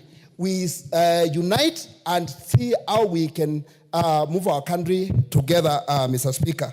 Mr. Speaker, I don't agree with some of segment made by the Kenyans, Mr. Speaker, but it's their right to make such segments. But Mr. Speaker, I think this is a time we need to give Baba moral support and also stand with him, because it's not easy. It's not easy. I'm a politician and I know what it means.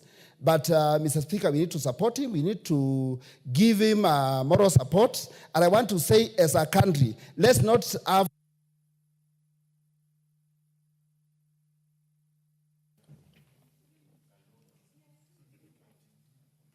Thank you, Honorable Speaker. I take this opportunity to support the motion. One, I begin by congratulating and giving echo to the President, William Samoei Ruto, and on behalf of myself, the people of Emuhaya, the UDA party, indicate that I support and congratulate the President because he undertook to make sure that Raila is supported for this position. Ordinarily, it would be not easy for a person whom you had been competing with.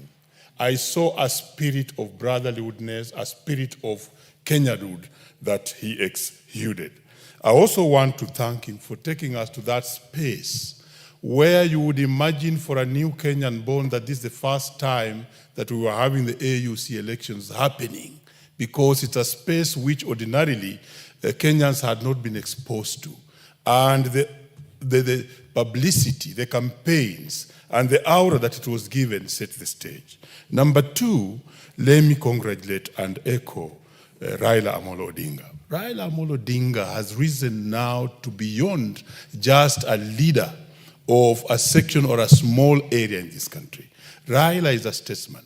He now joins the Pan-Africanists, the likes of W.E. Du Bois and the others like Marcus Garvey, maybe Kwame Nkrumah and others.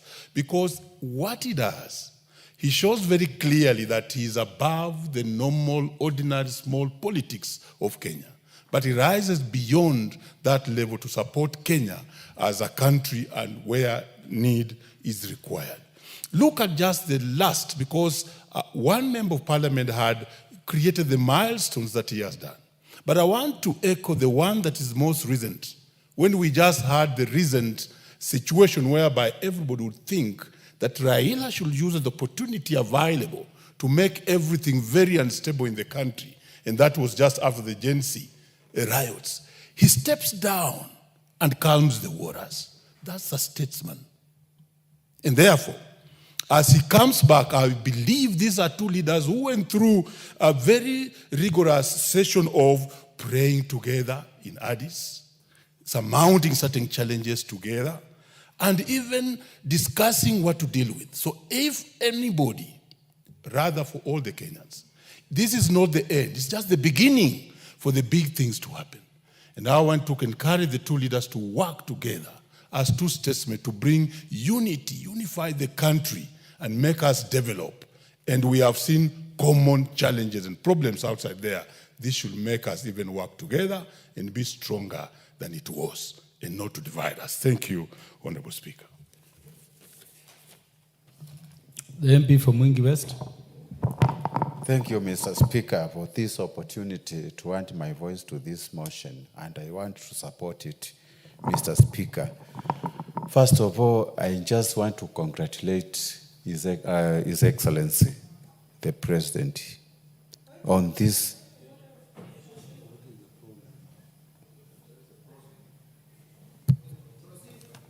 to congratulate His Excellency, the President, for championing this candidate of Raila Amolo Odinga. Mr. Speaker, this was not actually a tribal or any political affiliation kind of a matter. It was a national thing that should have been supported by each and every Kenyan, regardless of tribal affiliation, Mr. Speaker. Mr. Speaker, a win for Raila Amolo Odinga would have been a win for Kenya. And if he lost as a Kenyan, not a Luo, not an ODM person, or not even an Azimio leader, Mr. Speaker. So, Mr. Speaker, I would like to say that we are very proud of him. He just registered the name of our country in what we call international arena in Africa, Mr. Speaker. Mr. Speaker, going to what happened, this is the first time I'm seeing an election, someone winning round 1 and 2 and still losing.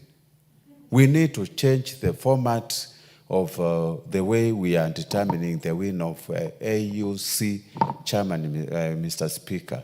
And I would suggest in the future, we import the leave from European Union, where the chairmanship comes from in a rotational basis. We have to rotate. Otherwise, African Union has become a thing for the North. Every time they collude, the last minute they vote for the candidate they want, and always coming from the northern part of Africa, Mr. Speaker. Mr. Speaker, I would like to challenge the new incoming chair to address the issues of loss of biodiversity in Africa, the issues of climate change, to work together to address the perennial issues facing the African continent, and in particular the economic pressures and the conflicts we are witnessing in different parts of the country.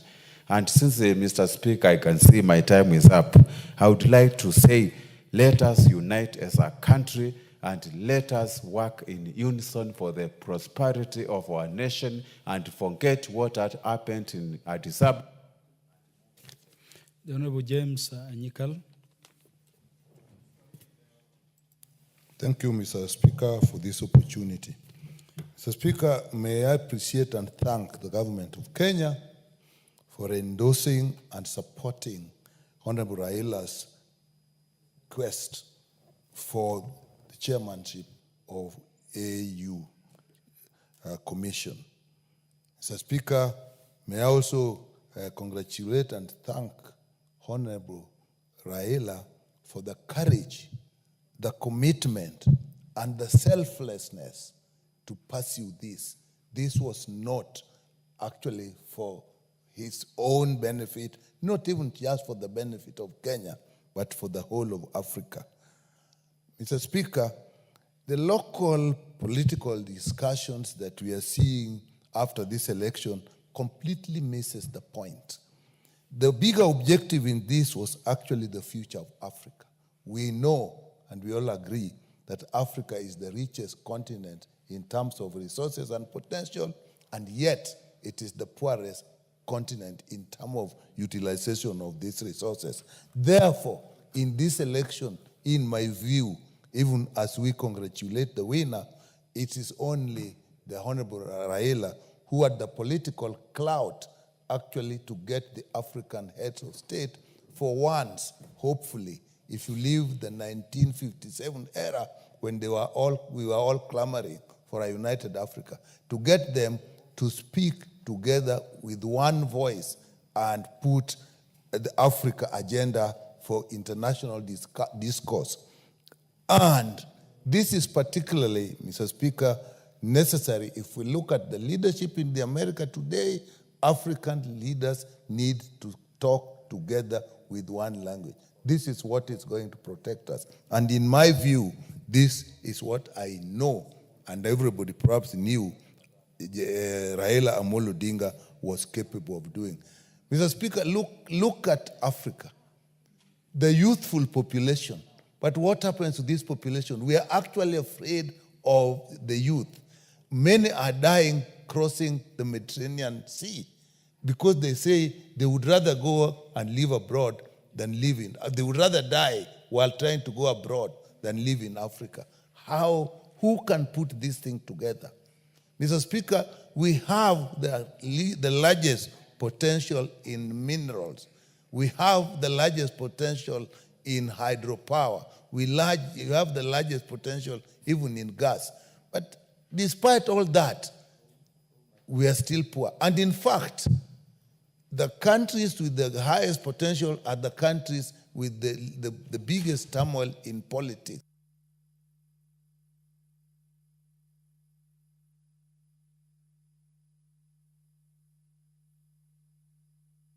The Honorable David Gikaria.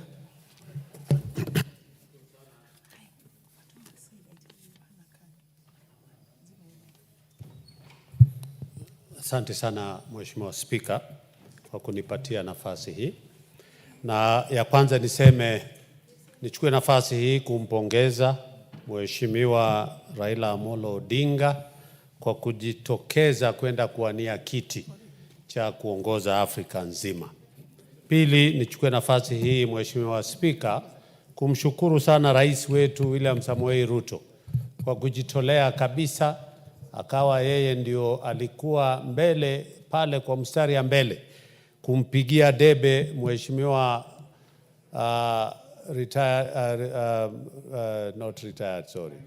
Prime Minister, Right Honorable Raila Amolo Odinga. Sijawahi pata nafasi Mheshimiwa Spika ya kukaa karibu na Raila, na nafikiria nitamuuliza ndugu yangu Atandi anipeleke ama Madam Gogo wanipeleke niende. Unajua mbeleni ilikuwa tukienda hapo ilikuwa nasema unafanywa nini, unakuwa sanitized.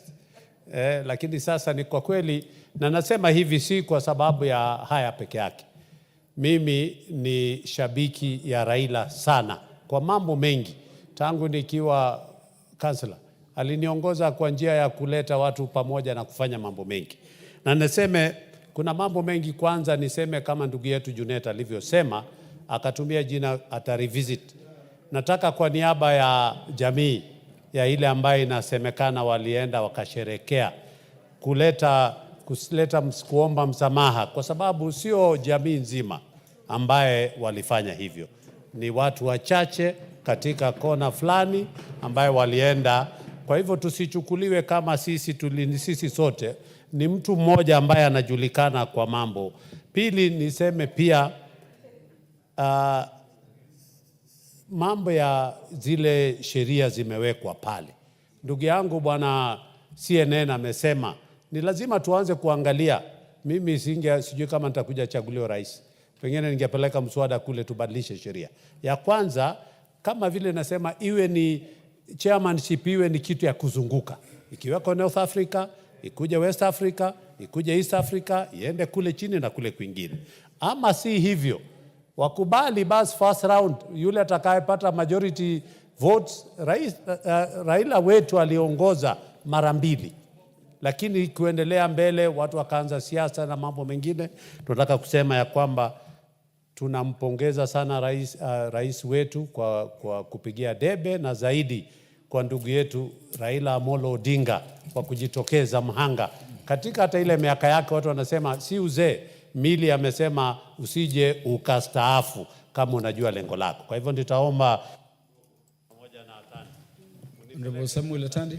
Thank you, Honorable Speaker. Honorable Speaker, let me join my colleagues in, first of all, congratulating the Right Honorable Raila Amolo Odinga for stepping out and declaring his candidature for this position.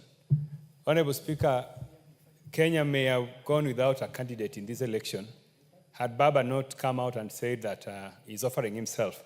Secondly, Honorable Speaker, I also want to thank and congratulate Honorable William Ruto, the President, for embracing the candidature of Raila Amolo Odinga and using all available opportunity and resources to ensure that the campaign took off. Honorable Speaker, the campaign for the chairmanship of African Union is not a mean activity.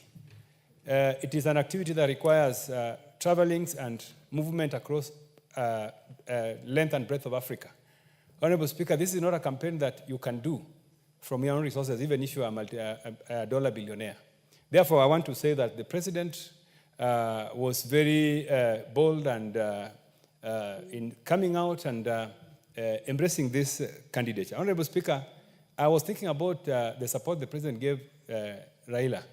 And I was even thinking, Speaker, that maybe if we had another president, God forbid, maybe this Wamunyoro guy as the president, I don't think Kenya would have presented a candidate. He would have said, no, this is not a priority for Kenya. But the fact that the president said this is important for Kenya and coming out of his way himself to campaign and to offer resources is something that we will never forget.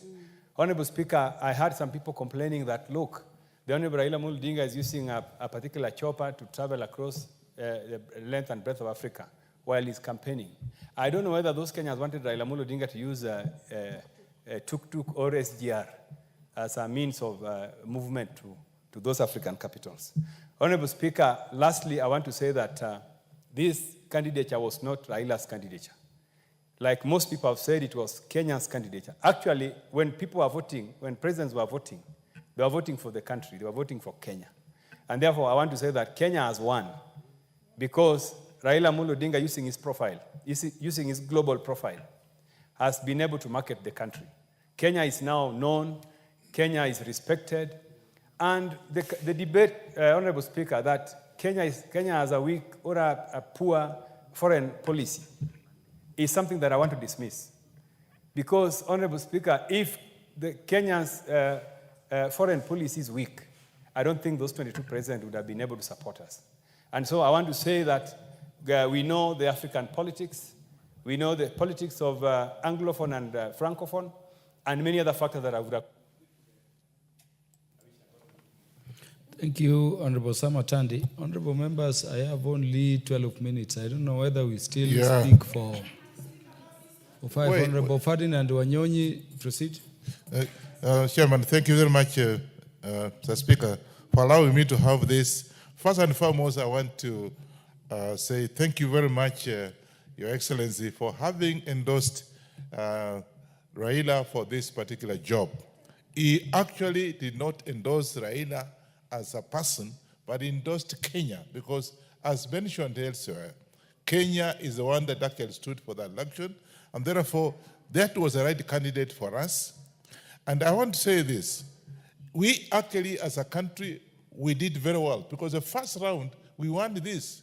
And I don't know why they had to go to the second, third, fourth, up to seventh round, because we had the first round, Raila was having 22 votes against 19.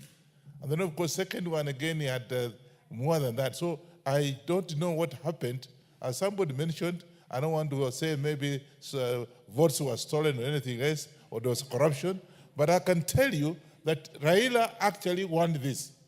And I want to say this, that His Excellency did very well for actually endorsing Raila because he actually endorsed Kenya. Secondly, had Raila not actually accepted as a statesman after saying he has lost, you know, they would have suspended. They would have suspended this election.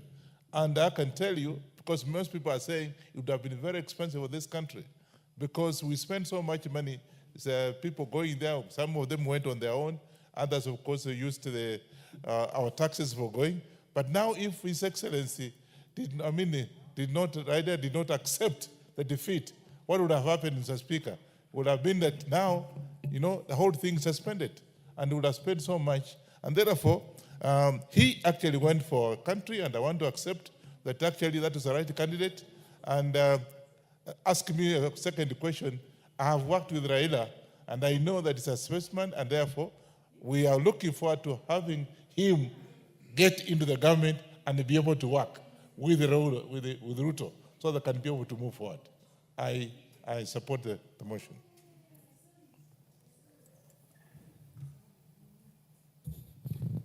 The Honorable Fatuma, MP for Migori County. Thank you, Mr. Speaker, for this opportunity. First, I want to congratulate His Excellency, the President of the Republic of Kenya. He did what only great men would do. And as other Kenyans are talking, we want Africa to know that that was the best candidate. And Kenya won, Africa lost, because we gave them the best of the best. And we are asking Wamunyoro, if you think Raila was not fit, why would you not give yourself in to go as a candidate so that we see how many votes you'd have garnered? I also want to congratulate my Baba, my father, the father of this country, the father of Africa, that only a strong man like you would go for this position. Having gone through an election 2 years ago, and you go again for another election, I think only a God-given man would do such a thing. So I congratulate you, Baba, and as you come back home, we celebrate you. We will slaughter all our chicken for you. We love you from the bottom of our hearts. Many Kenyans were saying that we use taxpayers' money. Mr. Speaker, here is a form of Pacoso Sacco where I took a loan of 600,000 to go and see Baba win in whichever way. The government did not pay for me. I'll be struggling to pay this loan. And the Kenyans who are saying, and the newspapers who are castigating that we took taxpayers' money, the National Assembly only paid for 2 members of parliament. The rest of Kenyans there came in the same way or even worse than the way I came. There are Kenyans who took loans. There are Kenyans who sold their cows. And Mr. Speaker, there are Kenyans who took a bus and stayed on the road for 4 days to be in Addis Ababa, regardless of their tribe, regardless of their party and age. And so those Kenyans and those media houses, please, when you speak, remember we are all Kenyans. And we want to tell the Wamunyoros who are dancing, shame on you. And we are waiting for you. We love Ruto. We will pay him back because he loves our son. I swear we are waiting for you. We will embarrass you. Not even 1 vote you can get in this country. Shame on you. You're not even a Kenyan. In fact, I voted yes, and if you bring him again, I'll vote yes. He should even be expelled from this country. Shame on you, Wamunyoro.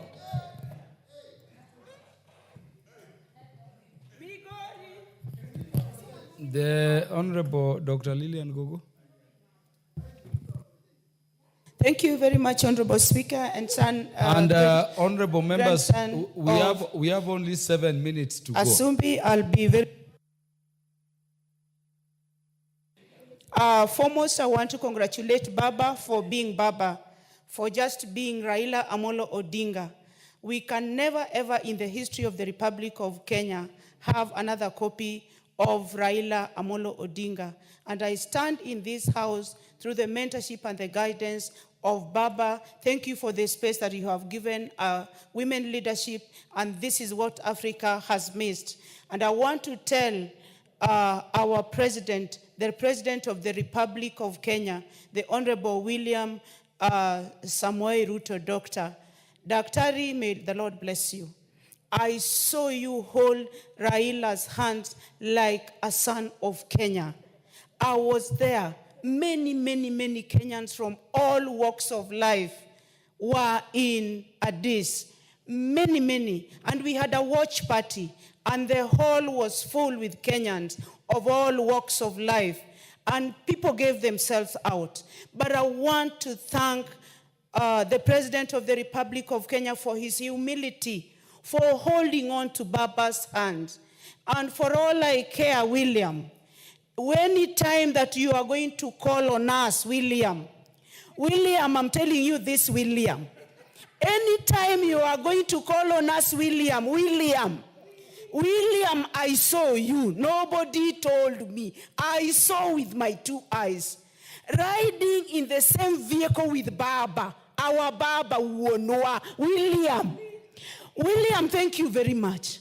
And when you want us, William, when you call on us, William, we saw you. We saw what you did to our very own. Somebody we value. Somebody Kenya values. Somebody who's gone through so much for this country. Somebody who sacrifices. Somebody who is not a tribalist. Somebody who has given so much for the great Republic of Kenya.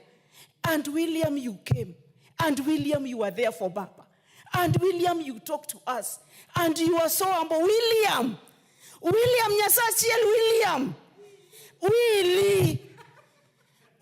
I'm telling you what you did to Baba. What you did to our son, William, we saw you. And the way you were there. And the way Kenyans were mourning.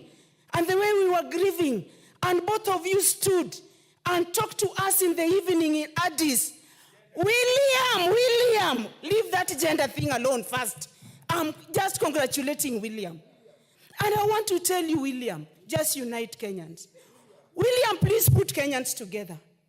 That is the only direction that we want. I'm talking to President William Ruto, William Samoei.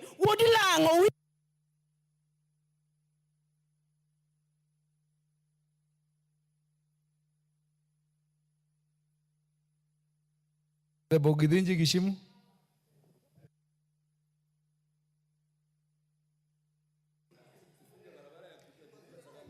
Thank you, Honorable Speaker. And let me stand to also support the motion and heartily thank the President of this Republic, Honorable Dr. William Samoei Ruto, for leading a very vigorous campaign for our candidate as Kenyans, Raila Amolo Odinga, and who was very bold to offer himself for candidature in Africa for the chairmanship of the AU. And Honorable Speaker, the Andes was a Kenyan moment. It was not a personal or an individual moment. It was a Kenyan moment. And it is very sad to see that some people could come out celebrating when a Kenyan lost an election at an African or at a continent level. So I believe there is a lot that can be done by these leaders. I congratulate Honorable Raila Odinga for having shown and coming out very courageously to run for this elective position in Africa. I believe the two leaders, Honorable Raila Odinga and Honorable Dr. William Samoei Ruto, the president of this country, will also come together and bring unity in this country, which is already there, and strengthen it so that for the benefit of all Kenyans and for the benefit for each and every part of this country. And I want to call out the prophets of doom that this country is headed for greatness. And these leaders, I'm sure, if they get united, every part of this country will get its right share of development because they care for all of us as Kenyans. And Honorable Speaker, I support, for the benefit of the rest of the members who have not contributed, let them contribute. And Honorable Speaker, under Standing Order number 1, I pray that you use your discretion to extend time so that as many as the few members that are remaining can be able to contribute. Honorable Speaker, understanding order number 1, you have that liberty or discretion to extend time even for about 15 minutes for the few members that are remaining to be able to make a contribution, Honorable Speaker. Kindly.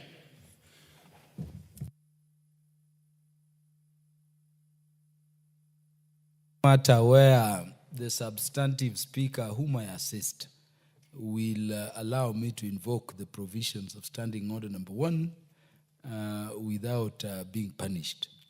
And so standing order number 1 is accordingly invoked to extend the time for this motion so that the interest showed, because we are talking a very patriotic matter, is duly registered.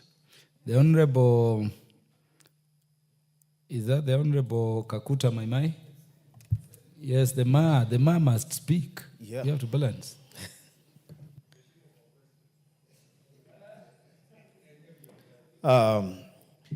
Thank you, Honorable Speaker, for giving me this opportunity to contribute to this motion. And I'd just like to congratulate His Honorable Raila Amolo Odinga Akababa for representing our country in the just concluded African Union Commission election. Baba transformative leadership has been inspiration not only for Kenya, but for Africa at large. Baba is bold, brave, and courageous. No doubt, Honorable Speaker, that given the opportunity, Baba has the ability to bring Africa together for peace and sound economic growth and development. In fact, the African continent would have been a better place with Baba in the helm of his leadership. To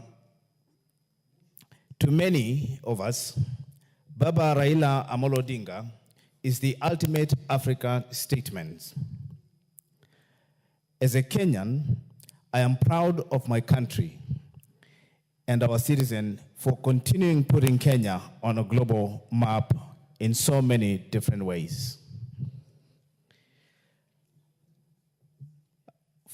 For naysayers, I would say shame on them. We must always stand with our citizens when it comes to global contents. Most importantly, I would like to thank His Excellency Dr. William Samoei Ruto, President of the Republic of Kenya, for standing firm with Baba during African Union Commission election. I saw him walking with Baba and entering into the same vehicle as they are heading to the commission headquarters. And I was very, very touched to see him holding hands and representing our candidate to the global stage. So we truly appreciate our president for standing firm with one of our own. And it is about time for Baba and William Samoei Ruto to continue bringing our country together to make sure that we foster unity of our people. Thank you, Mr. Speaker, for giving me this chance to contribute to this motion. The Honorable Joshua Mwalio. Thank you. Thank you, Mr. Speaker. I thought you have forgotten me, but God has remembered me. I want to thank I want to thank the president of this great nation.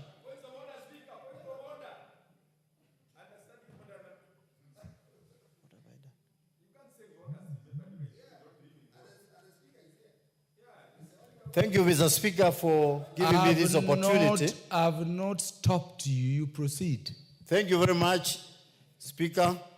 I wanted to thank the President for what he did to be able to support one of our own, the former Prime Minister, to be able to vie for the chair of African Union Commission, and even to stand with him up to the end of the election.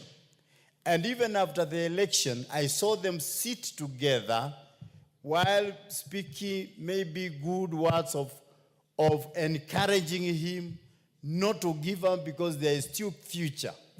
I also want to thank the people that went to Addis to support Baba.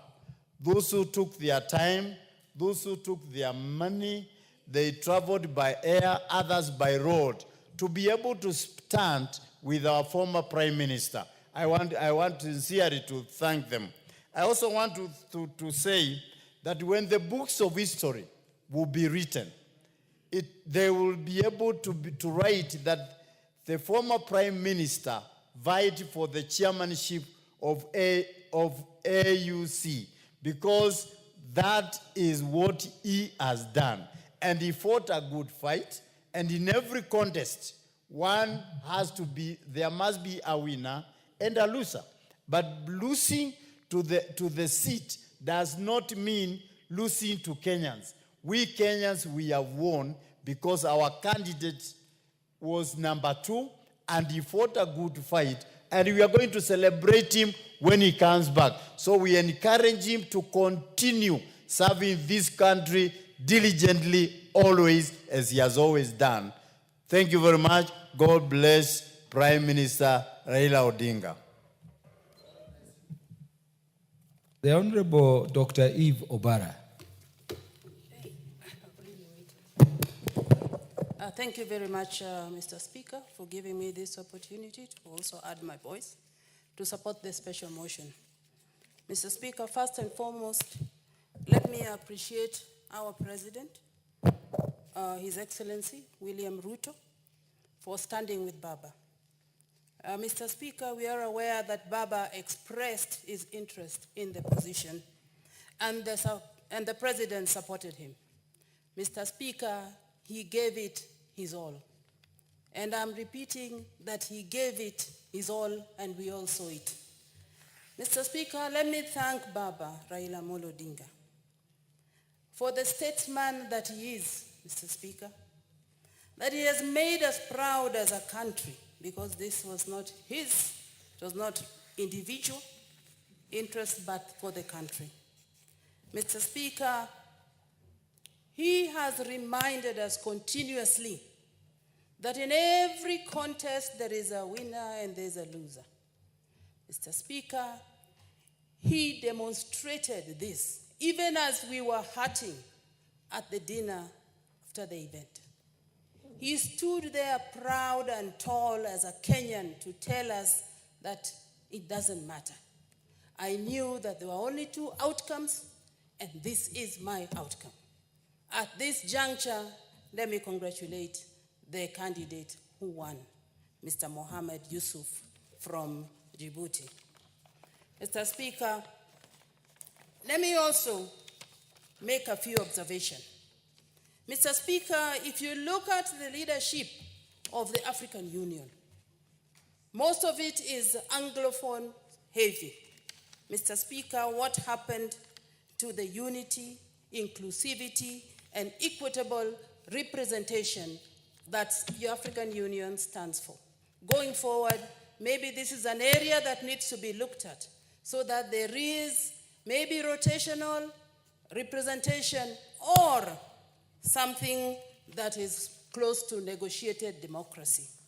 Mr. Speaker, finally, for those who have been laughing and celebrating, it is indeed very, very sad. Mr. Speaker, if I can say, that this came at a time when we came back to the House to the loss of one of us, reminding us that we are all very temporary in this world. Why then should we hate to the extent of celebrating the loss of a Kenyan candidate, the loss of Kenya in the contest for the African Union Commission? I want to say shame on you to all of them. There is an MP who is looking very unhappy here. Would you give her the mic to address the House on this? I'm not seeing her properly. Yes. Thank you, Mr. Speaker. I want to take this opportunity to also contribute on the matter. I'm very proud of the campaign that was done because it was an international campaign and my party leader represented the agenda of Kenya at an international platform. And we are very happy as Kenyans because this was a time that many Kenyans of different divide came together to stand for one thing. It was not Honorable Raila Odinga on the ballot, it was Kenya on the ballot. And for that, we are happy and proud of the representation. As for the naysayers, that does not stop our agenda from going forward. We have a big agenda, which is to take Kenya forward. And we are very encouraged, especially as young people, to never retire, to continue giving our best to our country so that we are able to go forward. I stand here because of the mentorship of my party leader, where I started my political career in his office, and he did not know me, straight from Garissa, and he still held my hand to come to this house. And we continue to serve an example and preach a national agenda. For the naysayers and the few with dissenting voices, the president has taken a presidential stand on this. He did not take a party position, he took a presidential position. And for that, we thank him, and we continue to take cues. And for those who have not seen the cue, the country has gone beyond clan politics. We are now moving together as one. And for that, we want to encourage everybody to take the leadership that we have already been given. Thank you, Mr. Speaker. Mover, you may donate a bit of your time. I've seen the MP from Boni, I've seen the Honorable Waluke, I've seen Honorable Kirima, I've seen Honorable Lagat. If you will only, I've seen Honorable Sabina Chege, only if you will, you may donate. If not, reply, because when the time comes, the House has to move as per standing order.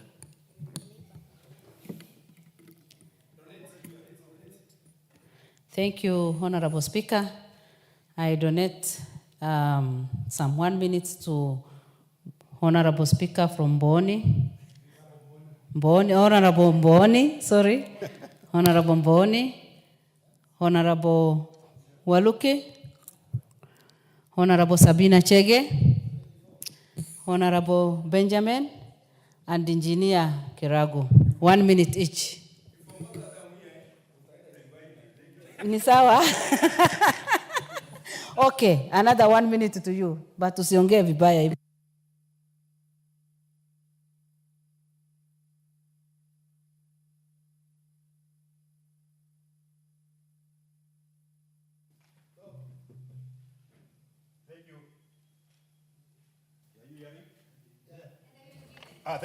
Thank you, Mr. Speaker, and thank you, the mover, for giving this opportunity.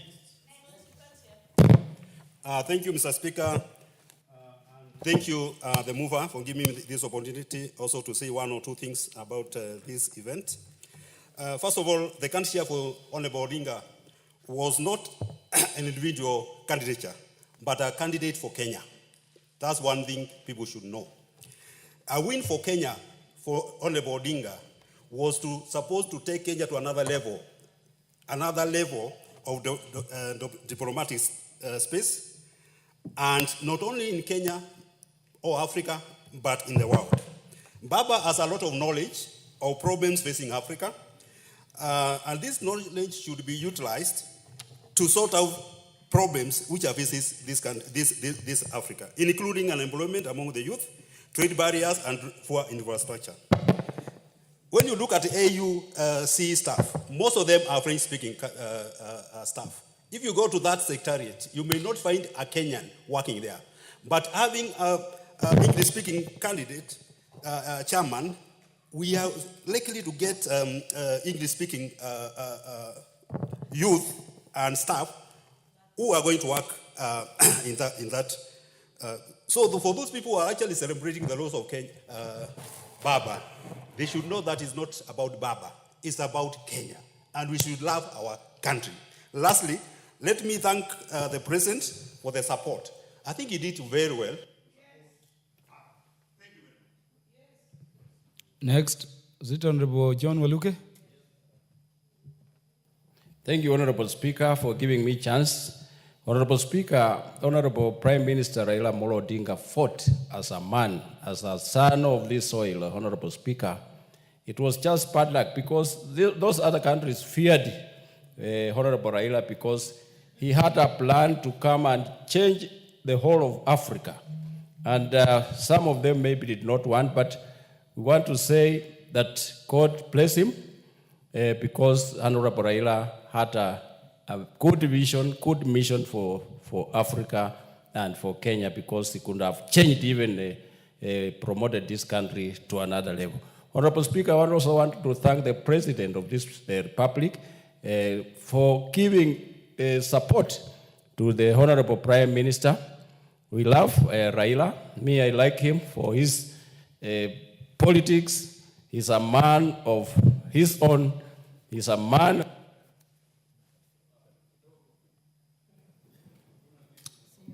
The Honorable Sabina Chege.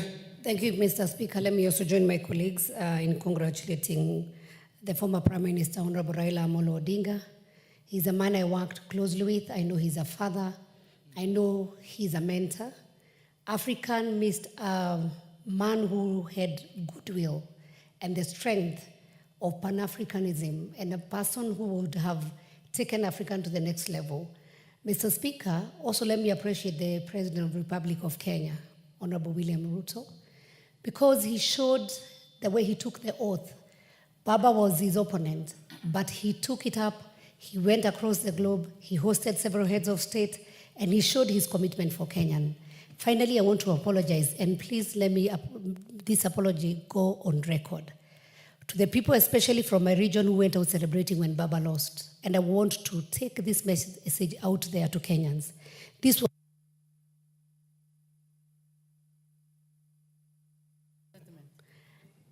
I want to say this, Honorable Speaker, that the Baba win or Baba going to AU, he was not going as Raila Amolo Odinga, but as a Kenyan. It was unfortunate to see people, especially from my region, going out celebrating and saying, come back so that you can go into the opposition. And we need to know that there's time for everything. There's time when people are competing. There's time for seriousness where people need to work. And we cannot politic from morning to evening. So I want to apologize to Baba, and I want to tell him we love him. Those who are a few people who are misled by an individual, and I want to take this apology and I say, Baba, we love you. Come to Kenya. We will work together. And thank you, His Excellency William Ruto, because he stood with him and he's still standing with him. I thank you, Mr. Speaker. Thank you, Mr. Speaker, for giving me the opportunity. I want to go on record for supporting this motion. First of all, to thank the President for standing with the Right Honorable Raila Odinga. And he has proved that, in fact, he's a man of his words. When he says that he'll walk with somebody, he has demonstrated very well on this one. For Right Honorable Raila, I know him when I was a student at the university, and I saw him wearing the white clothes, helping the other students. He was an instructor. And I have seen him grow through even engineering in many places that he has offered his experience and his expertise in this country.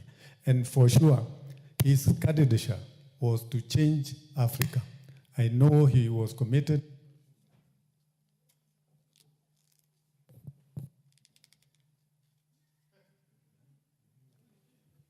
It was the Honorable Lagat. Thank you very much, Mr. Speaker.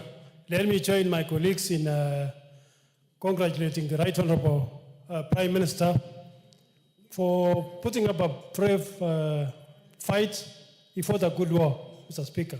In fact, when the results came for the first round, all of us we celebrated because he won round one, Mr. Speaker. It is only that maybe in round 2, 3 that the geopolitics. He won round 2 also. And round 2, yes. It's only that, Mr. Speaker, in third and fourth round, Mr. Speaker, other geopolitics came in and other countries supported the other countries. But Mr. Speaker, I want to congratulate them, the Prime Minister, and I also want to thank the President, Mr. Speaker. It is not very easy for you to support somebody you have been competing with. Mr. Speaker, the President has done very well in supporting Kenya. Thank you, Mr. Speaker. I will take it very short because of the minute. First, I congratulate the Honorable Prime Minister Raila Odinga for what he did for Kenya, standing for Kenya. Then the President, standing up with the Honorable Raila Odinga, he galvanized the country together, and that was a sign of unity. I'm praying that what was shown in Addis Ababa, let it now be demonstrated here in Kenya. The non-deck report, which was discussed to create vacancies and so on, that position of the Prime Minister, let it be created now so that you can have at least Raila giving that kind of advice, which we wanted to be given in Africa, to be given in Kenya here. It will work very well for us. Thank you, Honorable Speaker.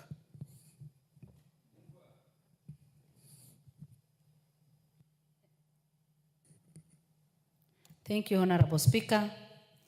As I respond, I want to take this opportunity to congratulate every member who has contributed positively to this debate. I also confirm that members have debated and they have shown a lot of passion in their debate. A lot of truth has been said. Over 30 members have contributed to this. And I'm sure if we gave the opportunity to people, even tomorrow, many more would have contributed and they would have eagerly debated on this because it is a matter that touches on each one of us as a leader today in our country.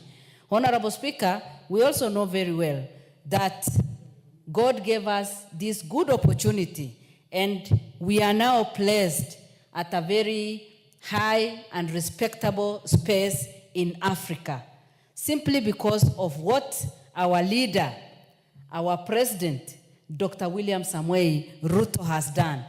The passion he had, he was bold enough, he was able to bring the team together. And I want to congratulate him for being bold enough, for bringing the entire nation together, and for going beyond people's expectation and thinking out of the box, because he embraced unity. And that is why he was able to hold the hands of the former Prime Minister and work with him. He is a visionary leader, because if he wasn't visionary, he wouldn't have done that. He has a big heart. He goes beyond the elections and his own supporters and bringing Kenya together. And that is why today we are enjoying the spirit of broad-based government, the spirit of togetherness, the spirit of working together, the spirit of working together as a nation. And it is my prayer that our president will continue with this spirit. And I'm sure after his 10 years tenure, we will all celebrate and see the development that we will have enjoyed during his time. Honorable Speaker, the Honorable Honorable Raila Odinga needs to be congratulated, just as all the others have done. He has done very well. You look at his age, his experience, he was the right person for that position. That has come out clearly from all the members who have contributed. And I'm sure many other members who are not even with us would have been together with us saying the same thing and congratulating him. He has done great, because in the whole season of campaign, the president himself confirmed to us that he was strong enough, he was able to move from one place to the other place, and the president leading and moving from one country to other country, bringing the leaders together, talking to them, and it just made us being proud of our country, and also feeling that, yes, as a country, we have gone to another level. I'm sure if we elected the right Honorable Raila Odinga, Africa would have enjoyed. But unfortunately, that has not happened. That does not mean that we cannot use him in another way. I'm sure he's capable of any other position that we are ready to release him to. And that is why today we are standing together and showing a lot of patriotism and celebrating his life and everything. I congratulate him, and I also wish him well as we look forward to what else he can do. I also want to congratulate the new chair, who has a lot of responsibility in uniting the entire Africa and seeing how we can reduce the challenges that we have, the poverty level, the sicknesses, natural calamity, and climate change that is affecting us. It is my prayer that Africa will be united and our president will remain focused and bold enough to lead this great nation. With those few remarks, I congratulate all the people that deserve to be congratulated and pray that Kenya will work together, remain united under the leadership of our president, our deputy president, and now the Right Honorable Raila Amolo Odinga. Thank you.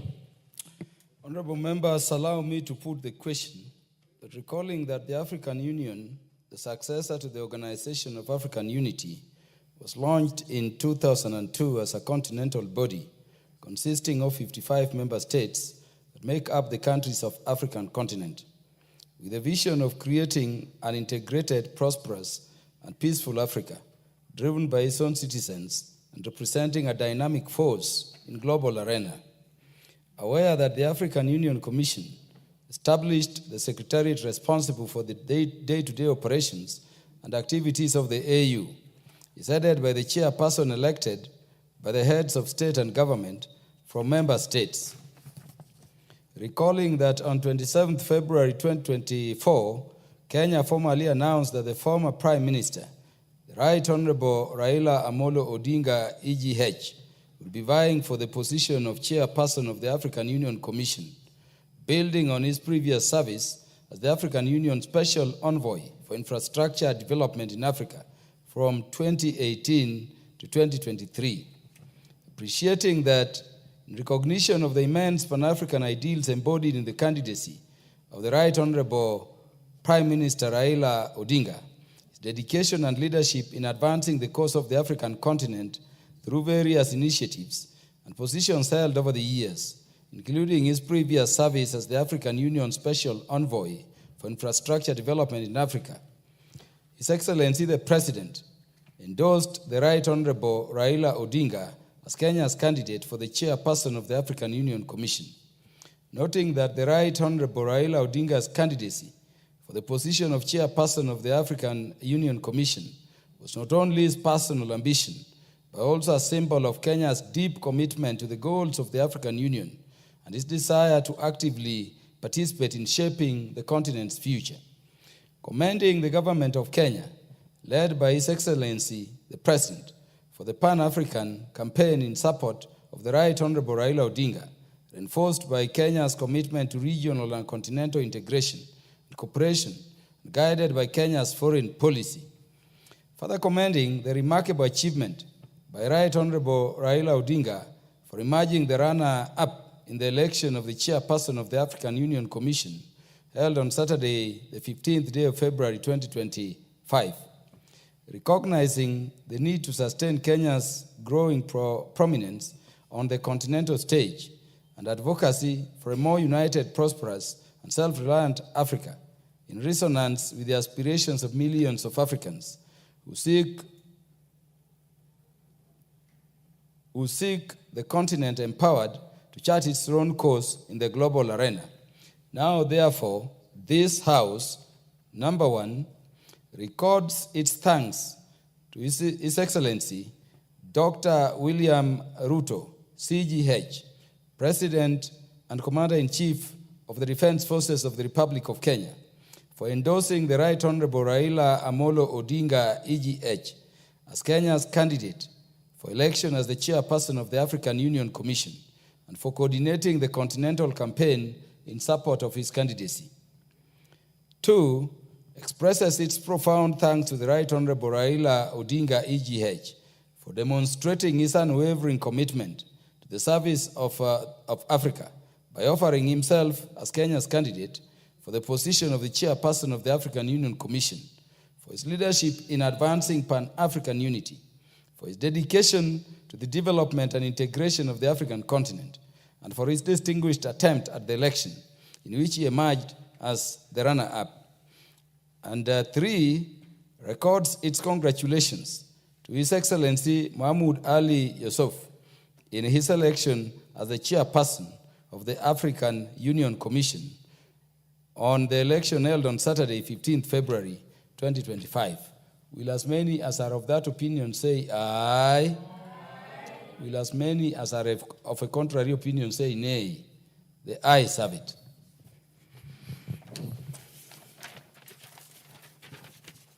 That's a unanimous vote. That's the first time the House, in unanimity, has passed a motion in the House. Thank you, members.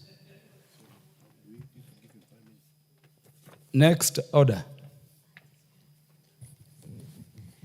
Order number 10, the Equalization Fund Administration Bill, Senate Bill number 14 of 2023, second reading. Mover. Honorable Mr. Speaker, sir, I raise to move that the Equalization Fund Administration Bill number 14 of 2023 be now read a second time. Honorable Speaker, Article 204 of our Constitution provides the follows, and read verbatim, that is established an equalization fund into which shall be paid 0.5% of all the revenue collected by the national government each year, calculated on the basis of the most recent audited accounts of revenue received as approved by the National Assembly. The national government shall use, and 2, the national government shall use the equalization fund only to provide basic services including water, roads, health facilities, and electricity to marginalized areas to the extent necessary to bring the quality of those services in those areas to the level generally enjoyed by the rest of the nation as so far as possible. Honorable Speaker, this bill is seeking, therefore, to provide for the administrative structure for the management of the Equalization Fund as is established under Article 204 of our Constitution. It establishes the Equalization Fund Advisory Board, and additionally, the bill also is seeking to outline the structure and responsibilities of bodies or officials tasked with administering the fund. This bill, Honorable Speaker, will help provide basic services including water, roads, health facilities, and electricity to the marginalized areas to the extent necessary so that to bring the quality of those services to the level that is generally enjoyed in the rest of the country. Mr. Speaker, Clause 4 of the bill is seeking to provide for source of the funds, and the committee noted that there was a typographical error in the wording of what that fund should consist, and we will be proposing amendments in the clause to include the word 0.5% of all the revenue collected by the national government. Clause 6, Honorable Speaker, is seeking to establish the advisory board to the Equalization Fund. The committee also noted that as currently constituted, the bill requires representatives of persons nominated by the Senate. The committee proposed deleting the representation by an individual nominated by Senate, as this, Honorable Speaker, averts the separation of powers as envisioned in our Constitution between the separation of the powers of the roles of the executive and that of legislature, Honorable Speaker. Instead, we will be recommending to replace the nomination of a person from the Senate to require that the fund nominates persons living with abilities, interest groups, and young people in the areas where these particular funds will operate, Honorable Speaker. Additionally, the committee proposes that individuals appointed under this section shall be gazetted.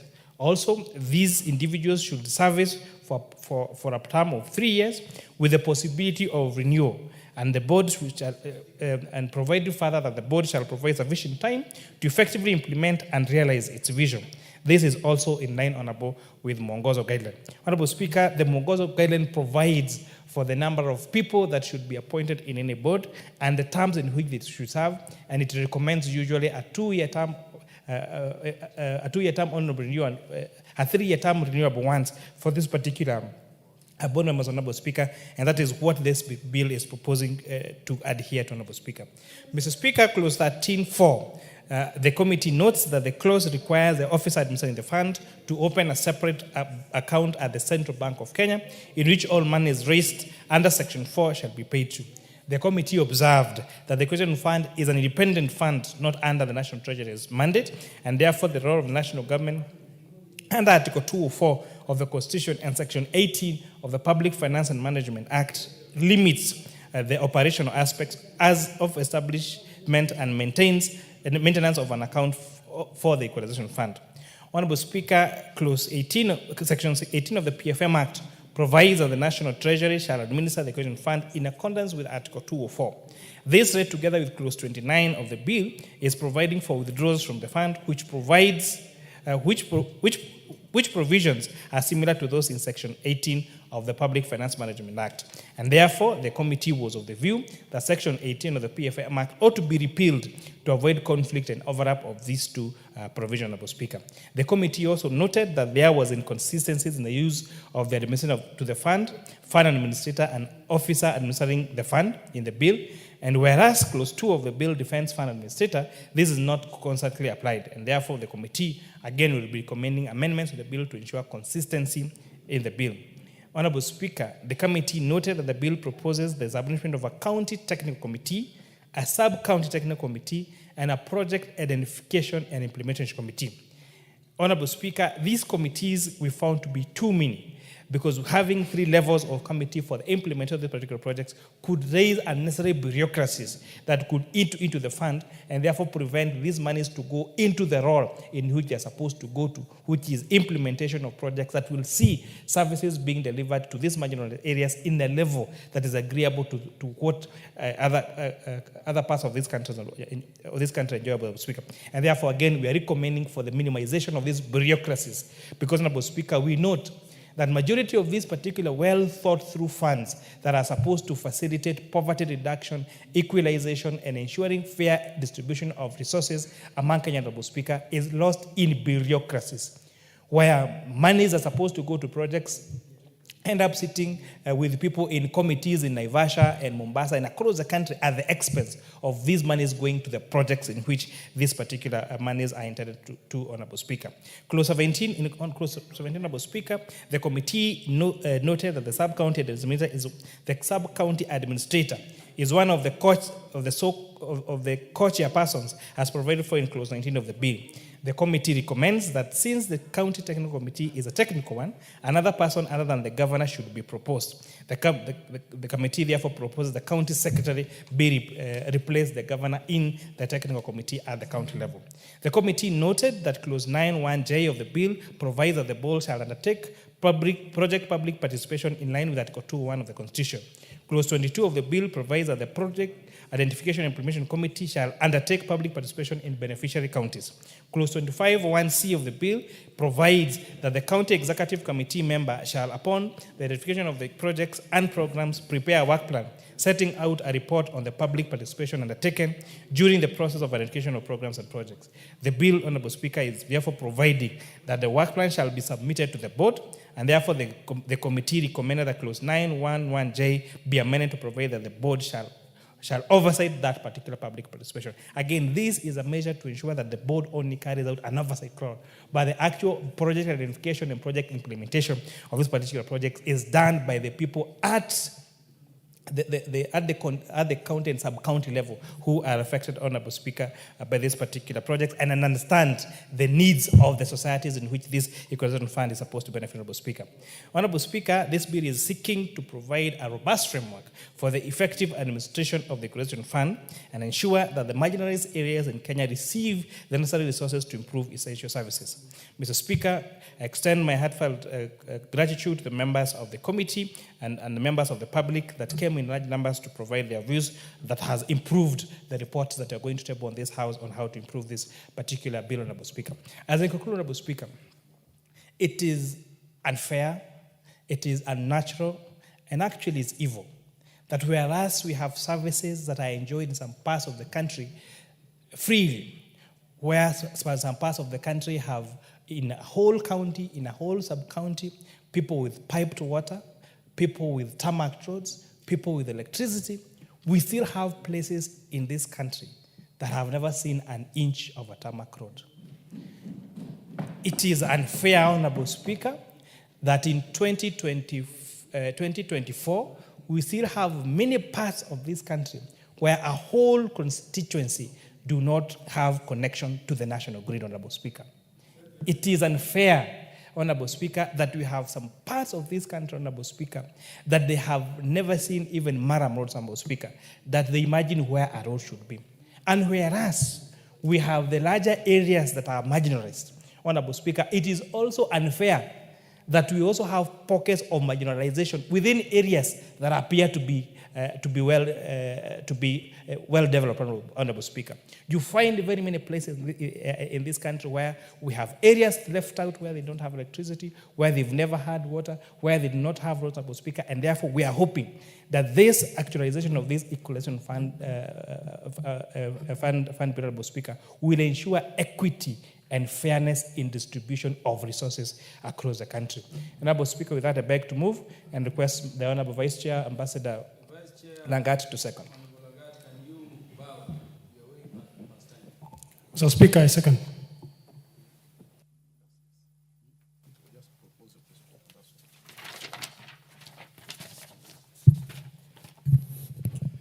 Honorable members, I propose the question that the Equalization Fund Administration Bill, Senate Bill number 14 of 2023, be now read a second time. Order, honorable members, be upstanding. Honorable members, the time being 7:10 p.m., this House stands adjourned until Wednesday, the 19th day of February 2025 at 9:30 a.m.